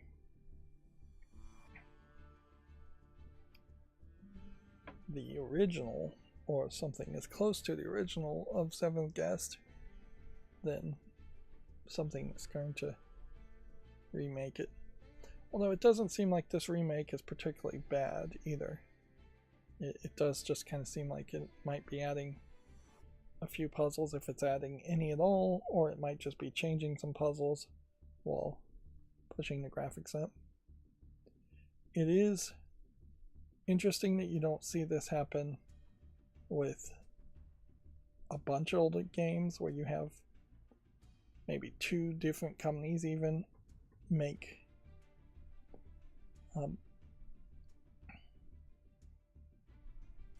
the same game, remake the same game, in case one of them turns out bad. But yeah, also, I think the more efficient way to do that is to hire one company, keep a tight eye on what they're doing and whether they're actually accomplishing remaking the game in a good way, and then if you run into problems, hiring a different company to finish the job. But yeah, the remake here has this whole flashlight aspect and like full control, and there definitely is a lot of stuff here that's not in the original game.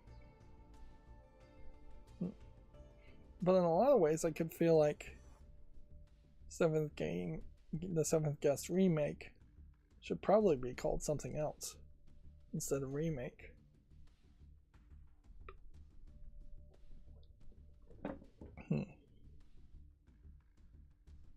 Yeah, again, I think they're probably advertising this in a way that you have to buy the new game if you want the old games. They're calling it volumetric video. That's an interesting phrase. Seventh Guest, alternate universe, Seventh Guest revisited, Seventh Guest remake is the most accurate term. Returns, the Seventh Guest returns would probably be what I would want to do. And particularly if you were going to say this was the Seventh Guest returns, then you could make a sequel that would follow it, like a Seventh Guest Returns 2. That just saying Seventh Guest remake doesn't really feel like it opens that door.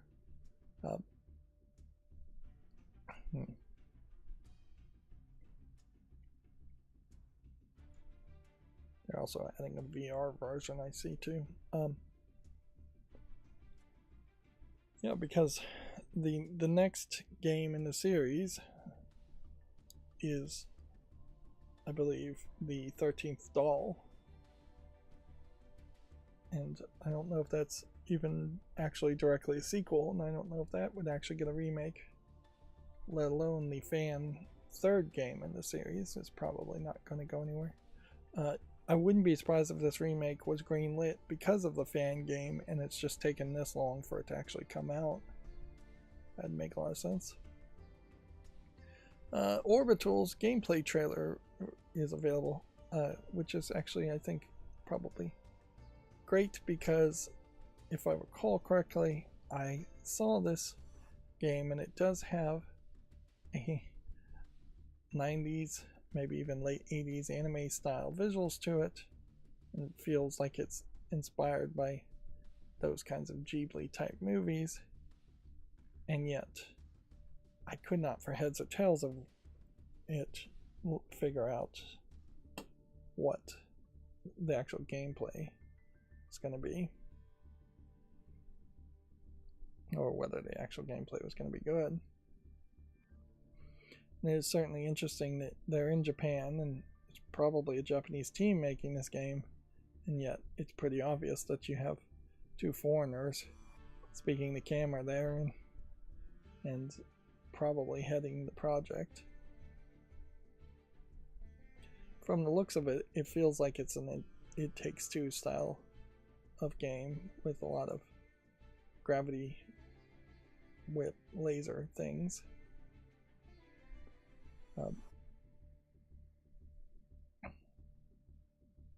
Something is shooting these robots, but I don't know if he's being powered by these lasers or if he's being locked down by the lasers.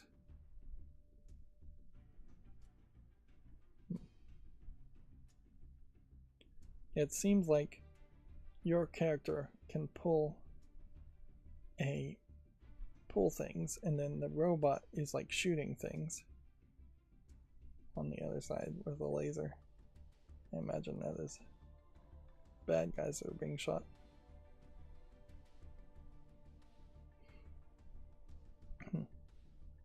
This does definitely feel like this multiplayer co-op game can only be played in multiplayer co-op.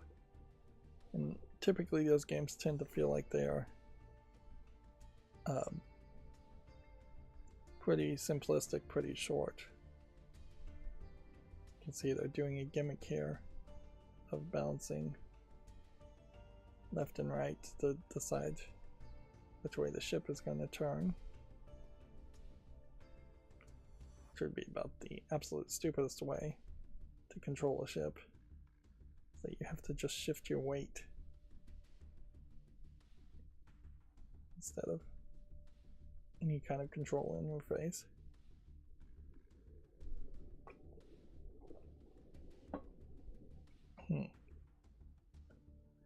Alright, well, I have to say I'm not particularly interested in this game at this point.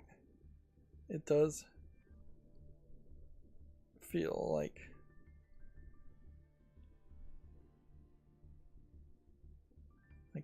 there's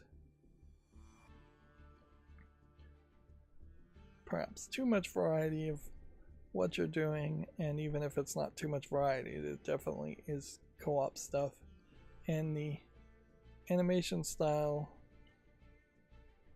definitely doesn't feel like it's really contributing much here.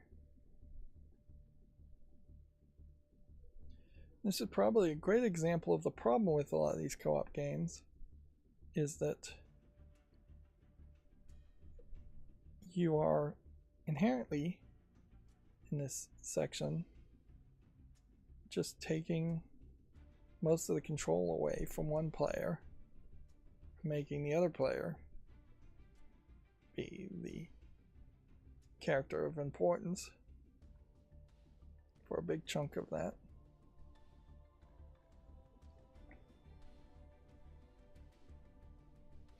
I will say, in fairness, I have no idea what you really would do with a 90s era Ghibli animation style other than just like a JRPG. I mean, that's pretty much all I think you would do. You would have something like Ni no Kuni at that point if you did something, made a game like that. But when you think about like Ghibli movies, they go all over the place, and a lot of it is just going from one place to another place, hearing somebody talk. It is very much visual novel type stuff more than interactive video game type stuff. Like the which Ghibli movie? Like the majority of that movie is pretty basic stuff, and the big action at the end of that movie is just the witch saving a boy from nearly falling to his death.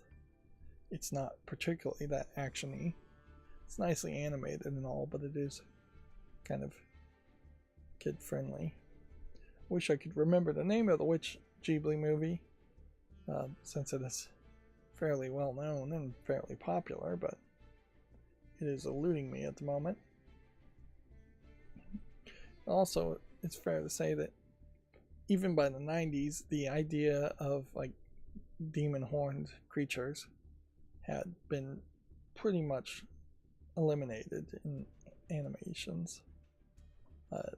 Yu Yu Hakusho and Dragon Ball may still have had some of that, but pretty much every other show stopped making demon-like characters, probably through a small bit of pressure of ultra-conservative foreigners saying they were demonic and promoting Satanism, when these horned characters almost certainly are supposed to be Oni that maybe are joke variations and parodies on demons, that they are not typically direct demons from hell or evil at all in most cases. Let's see, Famitsu sales from the 13th to the 19th have been updated. It feels like it's been a long time since we've seen Famitsu reviews, though. Pragmata shoots for the PS5 to the 2nd spot, doing extremely well. That being said, its first week sells 36,000 for the PS5, compared to Tomodachi Life for the Nintendo Switch's first week selling 500,000 units, which is hard to actually believe. I feel like there is a off by one error here, in that it would be 56,000 would make a lot more sense. But then even from 36,000 you see a big jump for Pokemon Pokepia, which it's not its first week, down to 19,000. Unless Nintendo Switch just pushed Tomodachi Life onto every single Switch user. That's the only way I could see it actually would be 500,000, if it was absolutely free and it was automatically pushed to every Switch that was online. We're still seeing a huge dominance as far as Switch games, with Pragmata being the only PlayStation game in the top 10, Crimson Desert, the PS5, in the 13th spot, followed by a whole bunch of more Switch games. Resident Evil Requiem in the 26th spot for the PS5. Switch is still doing massively well in Japan, with hardware sales for the Switches of different flavors taking up to 4 out of the top 5 spots. PlayStation Digital Edition only making it into the 4th spot, with PS5 Pro and PS5 selling just 3,000 units and 2,000 units respectively. Still way more than Xbox Series X or Xbox Series X Digital Edition or Series S.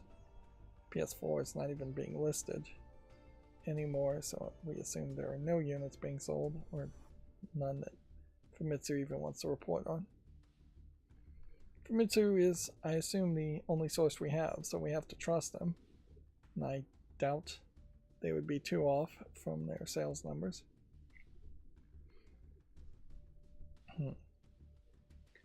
See Tomodachi Life here repeating the number in the article, Komatsu repeating the number in the article, so I kind of have to assume that that is the right number, but that seems crazy high. Moving on, Yoshi and the Mysterious Book has an overview trailer. I assume this Yoshi game is going to be very kid-friendly. This is another one of those examples where it feels like some characters are being spun off into other characters' style of games. But maybe it kind of just makes sense too. to take slightly more popular characters and put them in slightly more popular gameplay styles and then be more experimental. Honestly, I think it really is more of a case that there are just teams making games, and then some manager above those teams in Nintendo are just deciding what characters are going to be in that game. Like this Yoshi and Mysterious Book could have had a whole new character in it, could have been a Kirby game. Could have been, frankly, a game set in almost any world. It would be weird if it was like a Splatoon game. It could be a Baby Mario game. And yeah, Splatoon in particular did announce a single player experience. I feel like we'd already seen this. Let's jump to the middle and see if we can see a little bit of footage, and then we'll move on. But yeah, this definitely feels like it's kid friendly, but there is a decent amount of reading, I think, being pushed and promoted here too.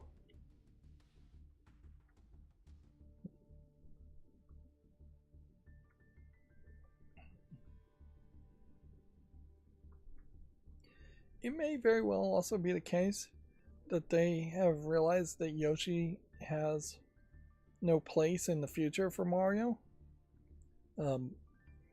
Yoshi, as far as in Mario games, has been kind of just like an Easter egg and not something that you've used too much outside of Super Mario World, where he was first introduced. And so maybe they're thinking that it's time to just graduate out Yoshi into his own series of games, and then he'll show up as Easter eggs in Mario games, but you won't really do anything with him. Bowser Jr. being the bad guy to Yoshi kind of makes some sense too.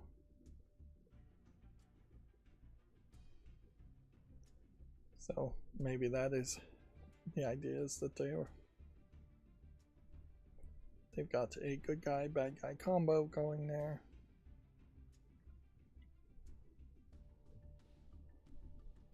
Before Pokemon in particular, Yoshis were pretty popular. I definitely have some collectible Yoshis of all different colors as far as dolls, and they were pushing it and promoting it. And I guess they are doing that again, although these dolls look worse than the ones I got decades ago. Yeah, it definitely feels like it's a kid's game. Let's see, Wonder Stop is coming to the Switch 1 and 2 on June 23rd. It was previously released for the PS5, Xbox Series, and PC. Yeah. Seems like there's a whole bunch of Annapurna Interactive announcements that were announced. You can see that this is rated very positively and is on my wish list. I don't know why I get some coffee vibes from this. Like, there's nothing in this. Oh, it's this. Subconsciously, I'm seeing this coffee cup, and I'm like, why am I thinking of coffee? And I guess he does have a coffee in his hand, too. But yeah, my conscious was just not registering it, and I'm like, why is that? It's from the creator of Stanley Parable and the Beginner's Guide, which honestly I think Stanley Parable fairly different from the Beginner's Guide and as far as its reception and its quality. This feels like this is probably more of a traditional game of some sort, but it may also just be a cozy farming sim where you're growing coffee beans and making coffee for people. None of the screenshots really indicate that, but tags kind of do. So that might be a little bit bait and switchy there. Let's see, 2T is coming to the Switch 2 on June 11th. It was previously released for the PS5, Xbox Series, and PC. This is another Annapurna Interactive announcement. of which it looks like there's been several, and Gematsu didn't even cover all of them.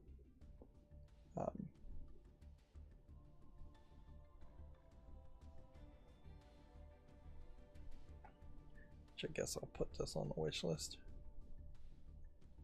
And then Stray is coming to the Switch 2 on May 28th. As another game that seemingly has no relevance as far as playing it now. But notice that People of Note, Mixtape, Forever Ago, Demi Fractured Fractured Dream, Inland Wild Hearts, Lorelei and the Laser Eyes, and Detopia are all apparently also announced for Switch 2. We don't have any stories about them, it seems. Again, it would be for my pure enjoyment that I would play a game like this at this point. Although in fairness, that's pretty much the case for all the games I cover too, since I'm always playing old games. It's very rarely I'm playing something so old that I think people actually may have missed it, but you never know. It is very possible that younger people would have missed it. Alright, so that's going to bring us to Gaming on Linux. Again, we seem to have completely skipped any Video Games Chronicle articles, which is probably a good thing because this is also taking forever today. So Mango HUD 0.8.3 brings new features and fixes with the popular Linux gaming performance monitor. Mango HUD, I believe, is what SteamOS's performance monitor is based on, too. Does look like there's several things being pointed out and fixed, and several things being improved upon. So it's always nice to see programs are continuously getting improved upon.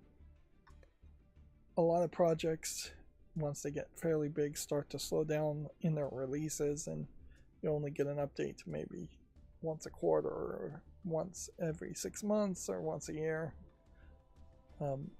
You kind of assume a project is dead if you're not getting an update at least once a year for security reasons. The Second Wind Game Showcase presented lots of games. Here's 12 world premieres: Beards Go, Cards and Cannons, Charming Hill, Don't Fall, Exorcist Hotline, Guns and Goblins, Hellbridge, Hole Rupture. We saw that Steam page. Husk Protocol, Knuckle Paradise, Last Night, Last Call, and Punk. So, Exorcist Hotline, Beards Go Underground, Guns and Goblins, Deep Rock Galactic Survivor is getting a free endless mode, optimizations, and a big expansion. Okay. I think Deep Rock Galactic Survivor is a pretty old game, so it's always nice to see old games get updates. Hellbridge, I assume, is one more of those games that was announced. Cards and Cannons was announced. These tabs still are very much out of any consistent order. Husk Protocol was one that was announced. Trying to see what that one actually is. Charming Hill. Don't recall that one being one of the ones that was announced, but whatever. Probably just forgot it. I wouldn't put it past myself to forget something 5 seconds after hearing it. Deep Rock Galactic Survivor came out in September of 2025, so it's not actually that old. There was almost certainly another Deep Rock Galactic game before it. Last Night, Last Call. Which looks like it might be a murder mystery game / bartending minigame. Don't Fall, and then Punk. Let's see. Inspired by classic Hong Kong action comedies and action games, Knuckle Paradise looks fun. Okay. Moonlighter 2 Endless Vault, I think, is still in early access, and that's why it's still on the follow list. You can get some big games in Fanatical's Legendary Bundle, like The Alters and Frostpunk. See a list here, and I wouldn't be surprised if we see several of those open up. The classic 90s platformer Moonchild gets its source code released in a modern port. Started off as an Amiga game that was never released and eventually saw a limited PC release, but it is also returned. 1995 to 1997. I don't recognize this game though. But I wouldn't be surprised if there's dozens, possibly even hundreds of games like this that were made and have some kind of history behind them, but were not big enough that I would have caught it. They would have caught my attention.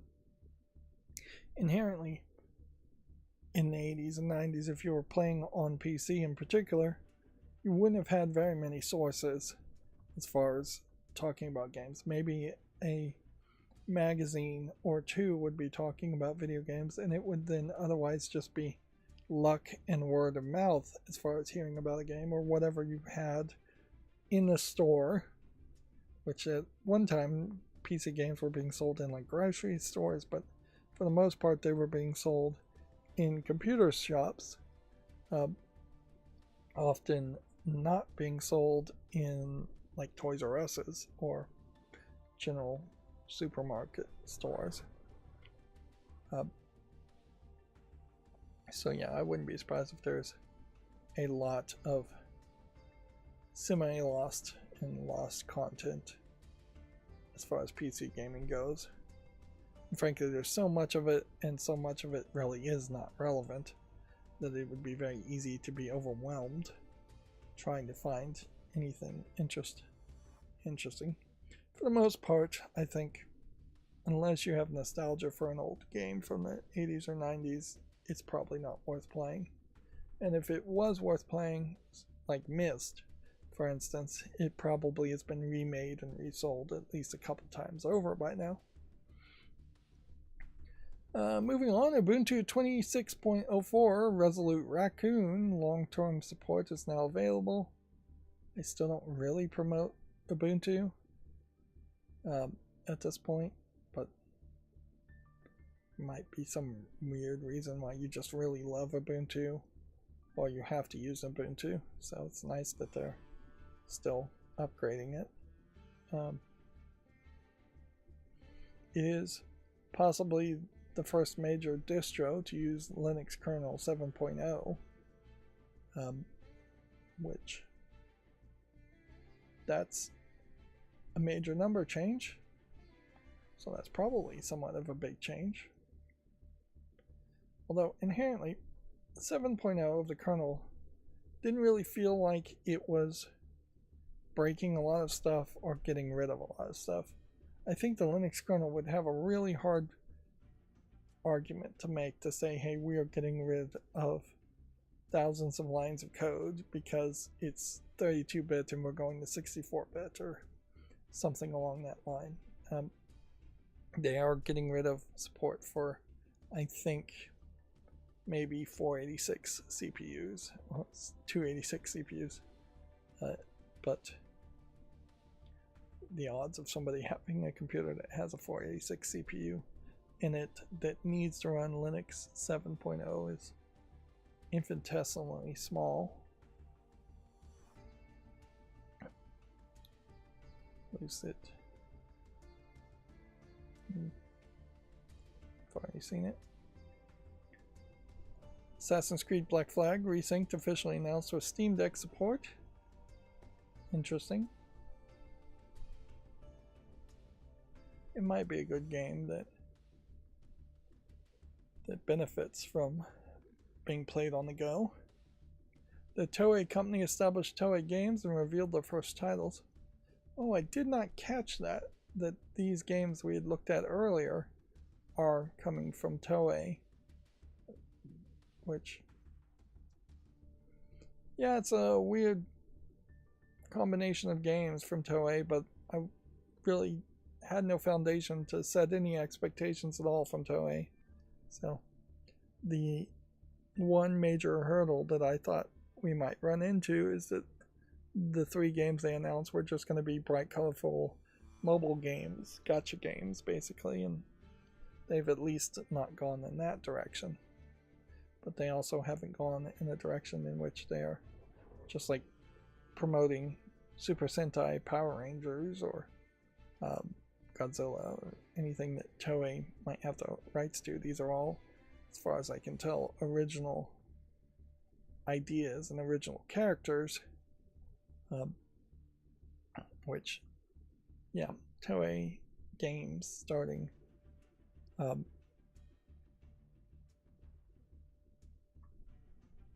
with just new games is pretty smart here, instead of going with the big IP that they own right out of the box. Lets them slowly grow and learn how to make games, or learn how to be a publisher of games at least, before licensing out their big IP. Yeah. My anti-duplicate tab plugin really is not working anymore at all. Should probably just not bother with it.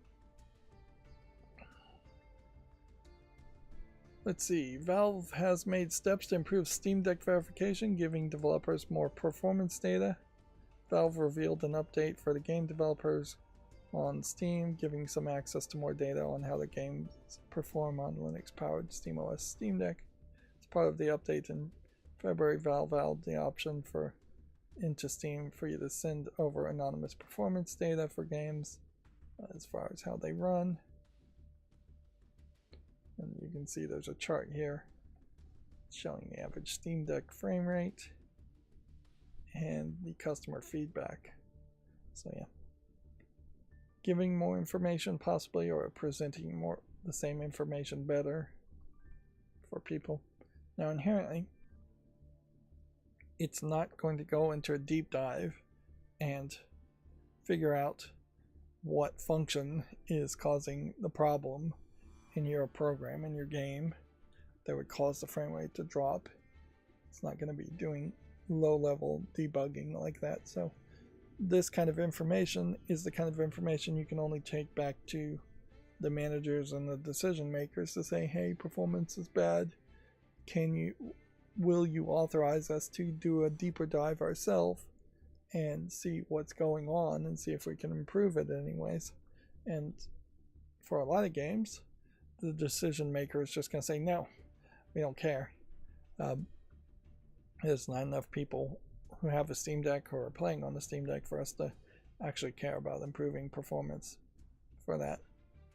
Now, DF Retro, I believe I heard it on DF Retro at least, was making an interesting conversation point that because of the Steam Deck, there is this now turn to making games run on a Steam Deck in a lower hardware spec, which potentially is shifting the industry's focus away from the ray tracing, newest hardware ever, most hyper-realistic graphics ever. Although that may very well be that there's just a very fine, discrete split between games that are interested in running on the Steam Deck and games that want to look as pretty as possible. I'm not 100% sure we've convinced the likes of, say, The Witcher 4, CD Projekt Red, to actually care about their performance and the way their game would look on the Steam Deck.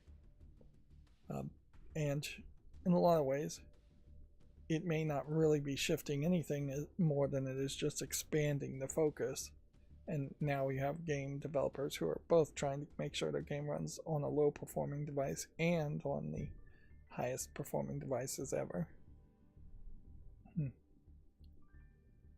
Yeah.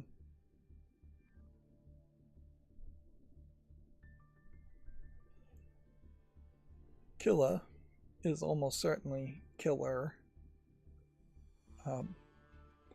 Kill the law. Moving on, World War II real-time tactics game Sudden Strike 5 is out now and Steam Deck verified. It's always weird when we get a military World War II game in modern times. You can also see with 73 reviews it's mixed, and since I wasn't particularly too keen on a World War II game in the first place, I will take that off the follow list. Death Stranding 2 gets better performance for the Steam Deck along with other general improvements. It is also, certainly, to go back to the previous conversation, very possible that games will be focused on their performance on the newest, most pretty consoles first for day one launch, and then maybe 3 weeks, 6 weeks, 6 months later, you'll get patches for performance on a low-powered device like the Steam Deck.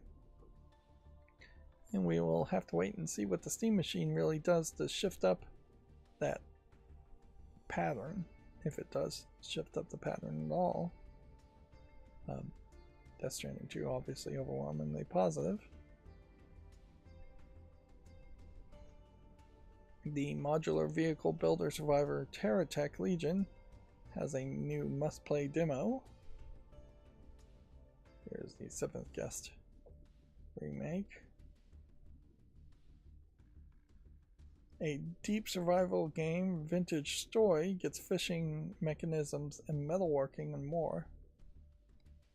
Looks like a Minecraft clone, really.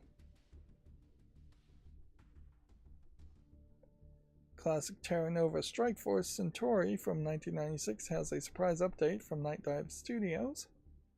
Another old game I don't really recognize. Again, I can see how this might be very popular if you found it, but wouldn't really find it. Yeah. There basically was very little community amongst PC gamers in the 90s. Online, it would have been on modems if there is any online play, and you might very well be the only person in your school that has PC games and is actually playing PC games. Everybody cool would have been playing a console of some sort, whatever would have been popular in 96. Probably PlayStation 2. Factory 95 is a clever automation sim inspired by Windows 95 and PowerPoint. It's out now. Do I even really want to watch it, or do I want to just rush through this stream?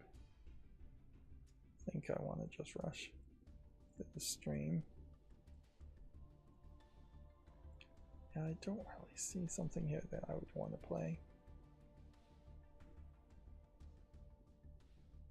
More Square Enix titles have arrived on Good Old Games, with multiple titles from the Saga series, that's the Scarlet Grace series.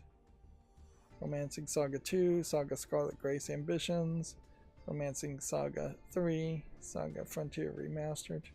I believe these are all JRPG games.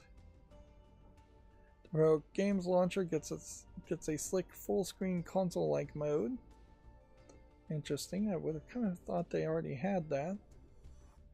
I guess it is still early in development.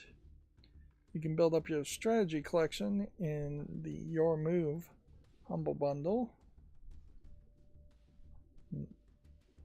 Yeah.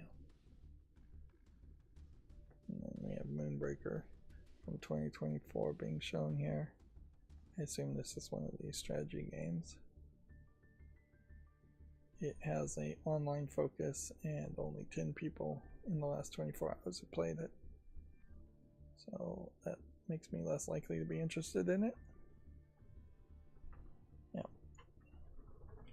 Man, we got really lucky by skipping all the Video Games Chronicle articles.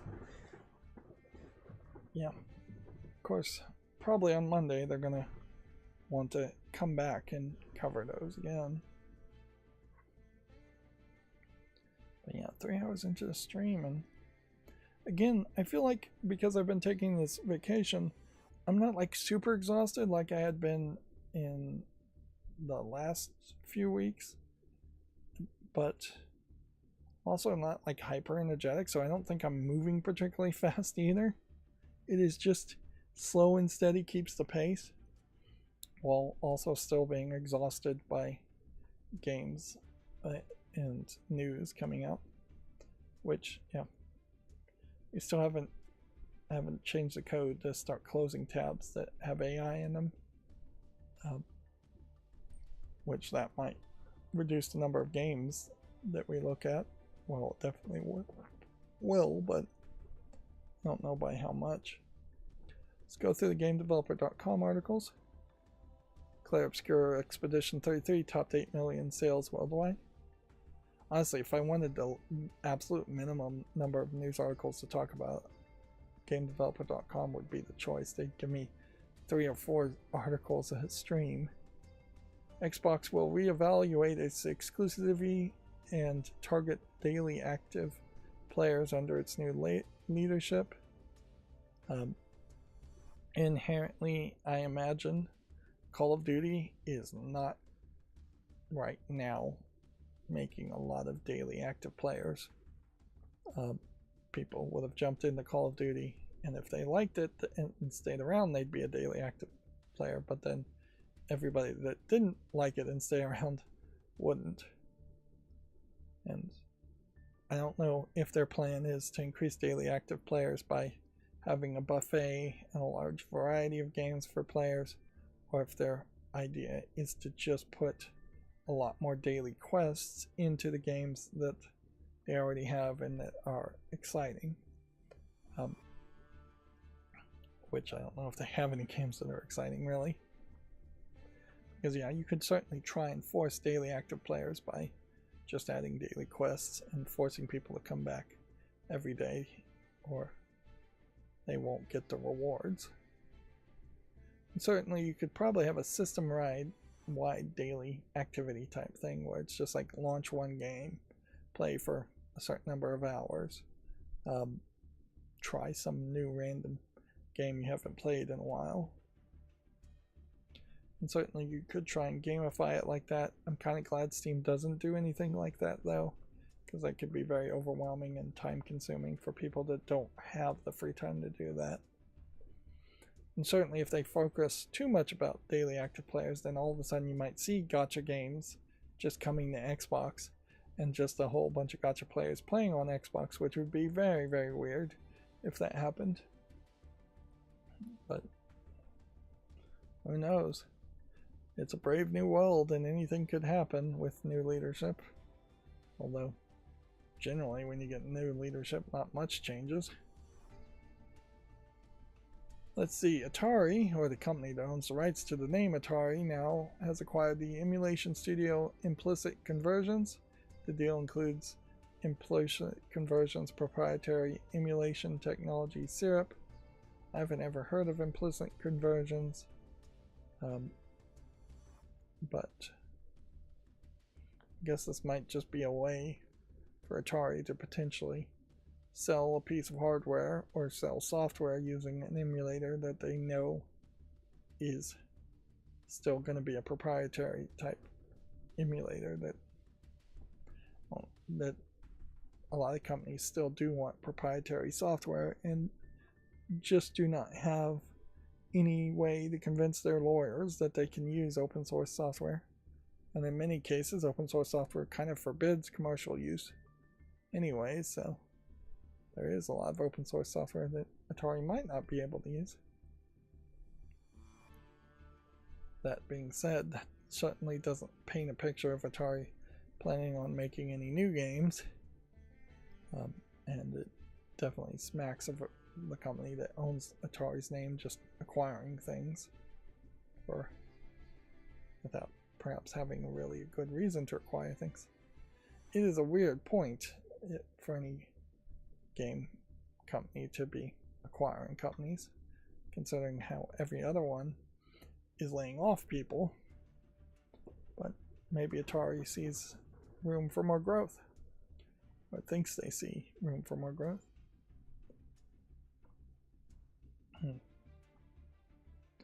The fired Unknown Worlds execs have withdrawn a claim that Crafton violated a court order by announcing Subnautica 2 release dates. Lawyers for the execs asked the judge to toss the motion in a new filing. This pretty much means nothing. It could very well be that they just felt that point was weak, or it was going to lead to discovery that they didn't want to have happen. They may very well refile a similar claim or the exact same claim later.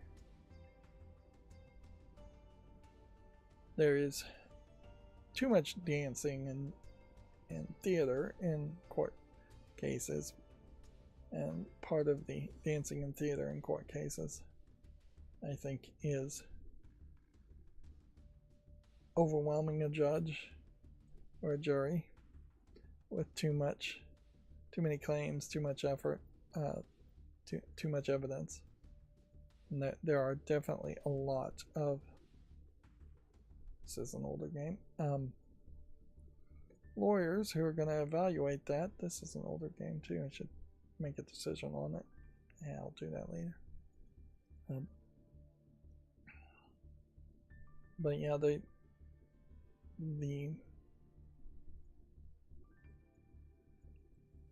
idea that you can't just present all the facts and win is kind of crazy, in that you have to form a narrative and only present your most impactful evidence.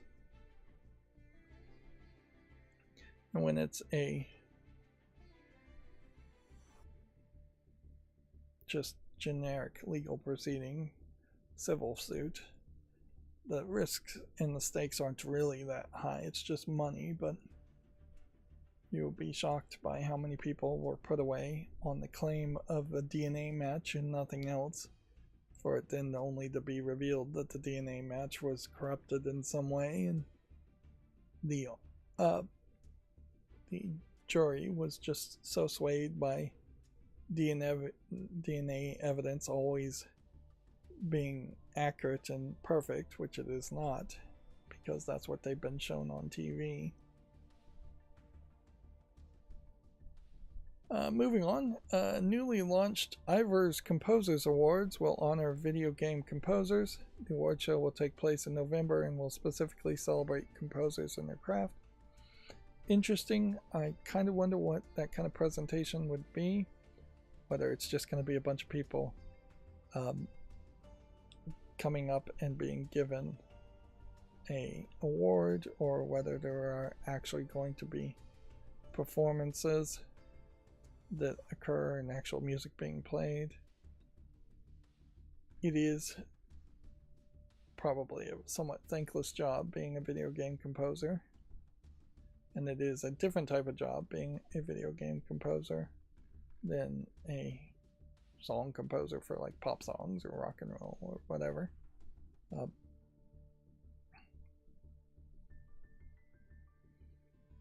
don't know what the statue is supposed to represent, but isn't that true for pretty much all award statues? It is interesting how this is once again a British UK exclusive award, which again I question how many video game composers actually are in the UK. Yeah.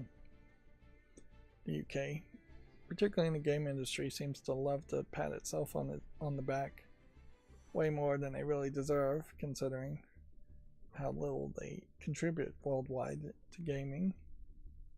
On the other hand, though, they probably are doing the right thing, and it's the US that is at fault, and not just the US but Asia too, and that there's a lot of more contributions being made in the US and Asian countries that are not going rewarded with small awards and celebrations.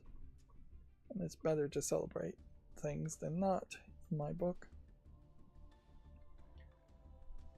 Let's see, here we have, quote, "It's going to be extremely hard to repair the relationship. The Subnautica 2 legal dispute is far from over." We have a long Gamatsu article, much longer than they usually write, over this legal suit. Which, inherently, if they say the dispute is far from over, is this an article that people really need to read? Do you really need to be that caught up and that aware of what's going on, or do you want to just wait until something seems at least slightly settled to read the article then? I would prefer to wait until there's at least some kind of settling of the story, whether that's a judgment or an actual settlement.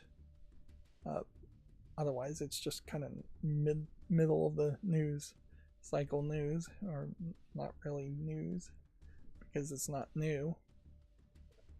Alright, well, that brings us to the new games on Steam, and unless we've run into video games Chronicle articles at this point, you should be able to burn through this fairly quickly. The process is that if I think there's even a slight chance, I'll probably put it on the fall list. If I just want to make a YouTube short on it, or pretend like I'm going to make a YouTube short on it, I will swipe to the right without putting it on the fall list. Otherwise, I will put it on the fall list and swipe to the right.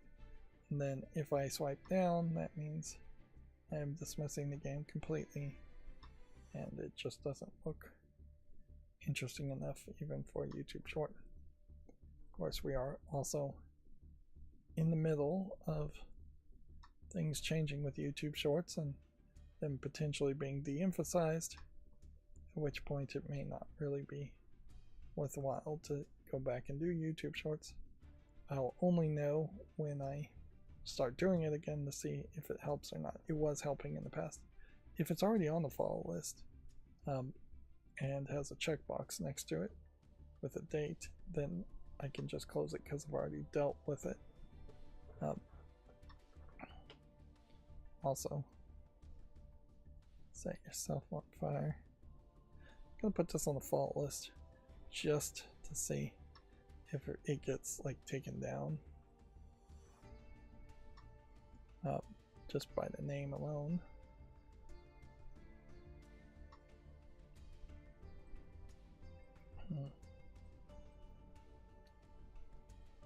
It's probably nothing as far as a horror game.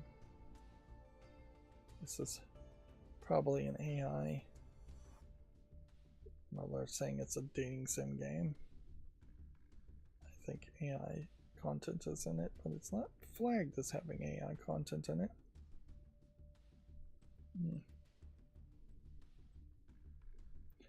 Yeah, I wouldn't be surprised if dating sim games start to fail more. Like, you hear story after story, and a lot of it is just like rage bait stories that don't have a huge foundation in reality, but there's probably some truth to it, of Japanese fandom being less and less interested in romance at all, and United States kids being less and less interested in it. Although the difference between real romance and maybe having a AI girlfriend type character may be very separate things. So the increased number of incels may still be an issue with a lot of people moving to AI and maybe visual novels as a replacement. Yeah.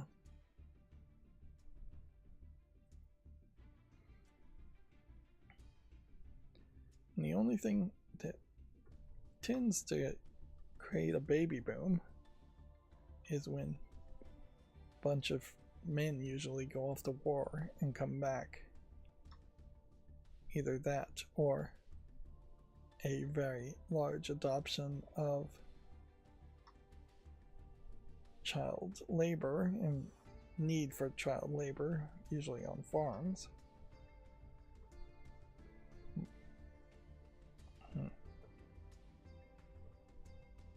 This Arkansas 2125 feels like it's inspired by the original Fallout game, but Fallout 1 and 2, but that doesn't really mean anything to me.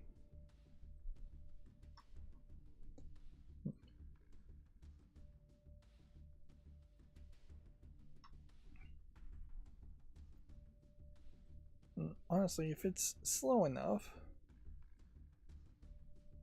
it's kind of not a problem if the population goes down a little bit, particularly if it's fairly equal globally, which it does seem like that is just kind of what's happening.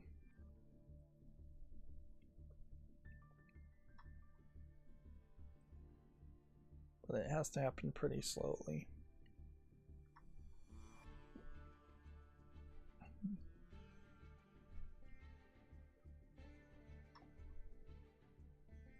Yeah.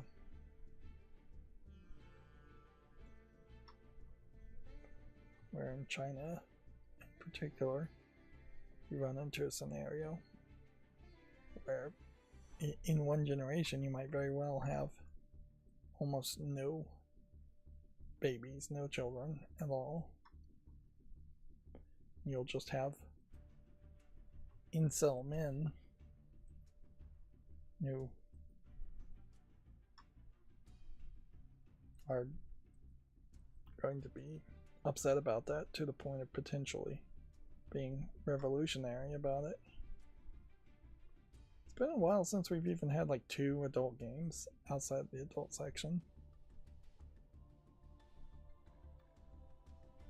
This one is rated very positively already as a Hololive Our Cozy Days game. I'll have to think further about whether I really want to put that on the wish list though.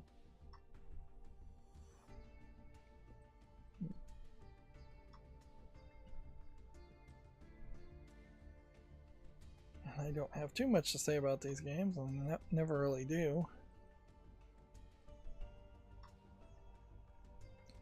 It does still feel like slightly better games these days are being put on Steam.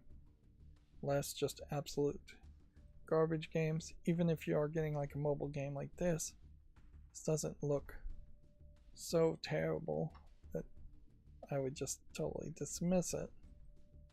Horror games still have the problem of being way too pretty, so it really is more and more just coming down to reviews as far as whether a game is good or not.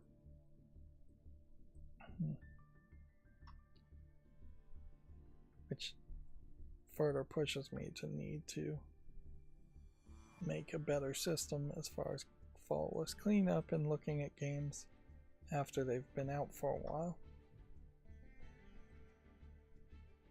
Yeah. This one really doesn't look like it supports English. But yeah.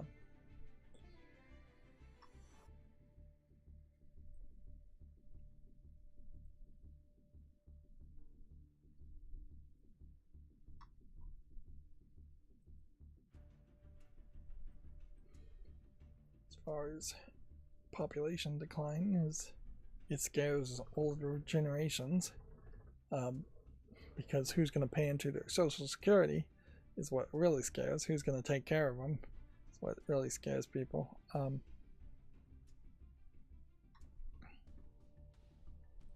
don't think the older generations are going to be progressive enough to really make any suggestions to address that. Like, even if you like lowered the drinking age and legalized marijuana and just lowered like pornography or even marriage age or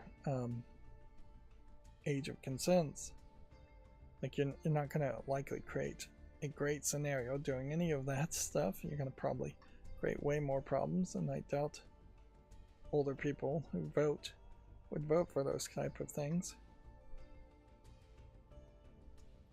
Nobody's going to really put up with forced breeding programs unless there was just a huge pandemic that killed off billions of people.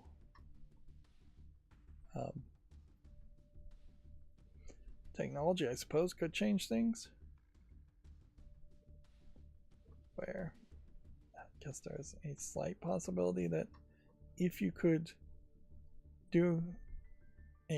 have a child completely outside of a human body, just artificial wombs, which is what they're experimenting with in China, I believe.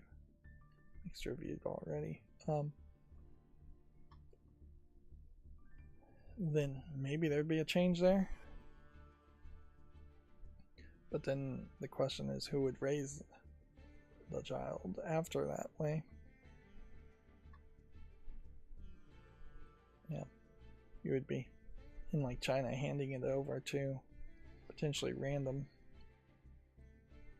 incel men, or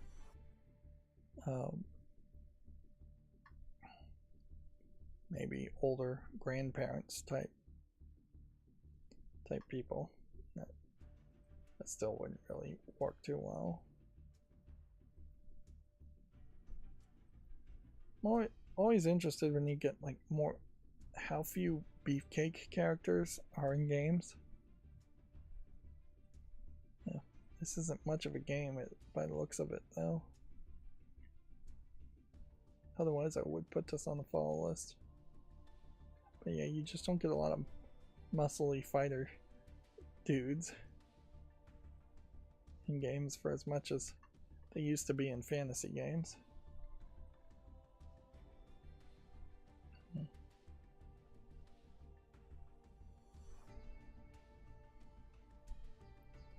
don't think there's anything here that would interest me.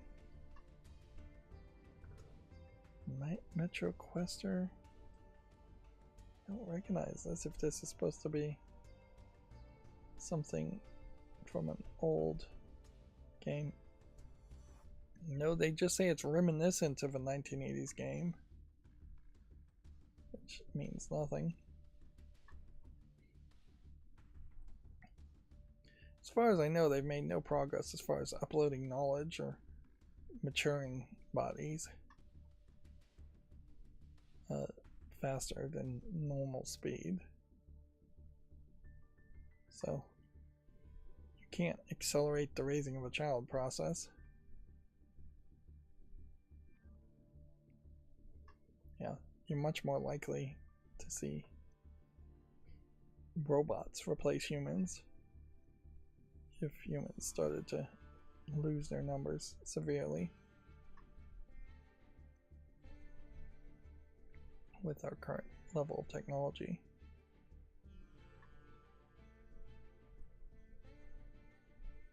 I wouldn't put it past China in particular though to have a whole bunch of babies grown in artificial wombs if they got that technology working, and then have them raised in state schools in big group dormitories.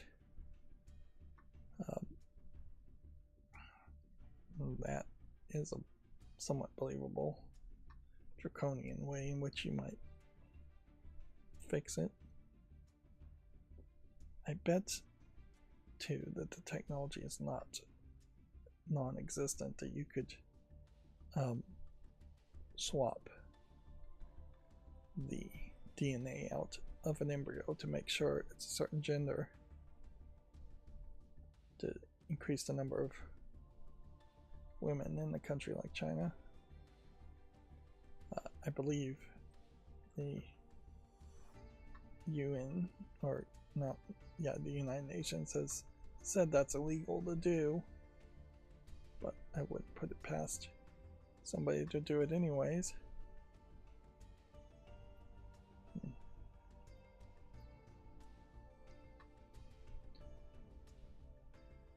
But yeah.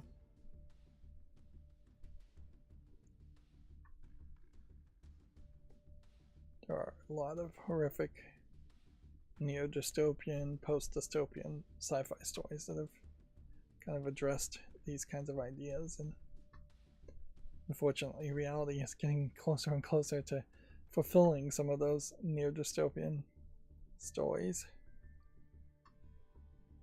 If it were a case that like China could clone or just grow a whole bunch of girls to balance out their gender imbalance and raise them in a government-run school, they would almost certainly just be brainwashed, and you're just getting into like the Handmaid's Tale type stories. As far as I understand what the Handmaid's Tale is about, I've never actually read or sat through any of the TV versions of it. I got the gist of it and didn't feel like it was going to be something that would interest me much more than that. But yeah, that is me just being willfully ignorant and lazy.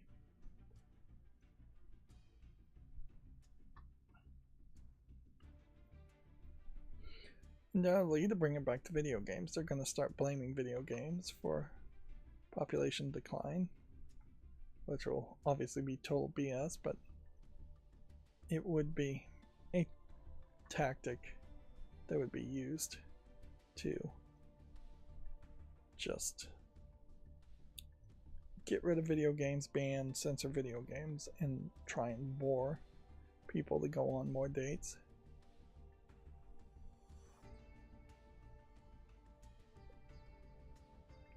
I really don't foresee a future though where we just get hippy-dippy leadership in any country, which just like encouraging people to naturally go on dates and just like form foundational relationships. I think relationships are a big part about that too. Like, governments really just want babies. They don't really care if your marriage is in good straits or not. And frankly, for almost all of human history, it has been very much the case that the male was just the absolute dictator of a relationship, and the female had no form of escape unless they were being abused so badly that they were on the verge of dying.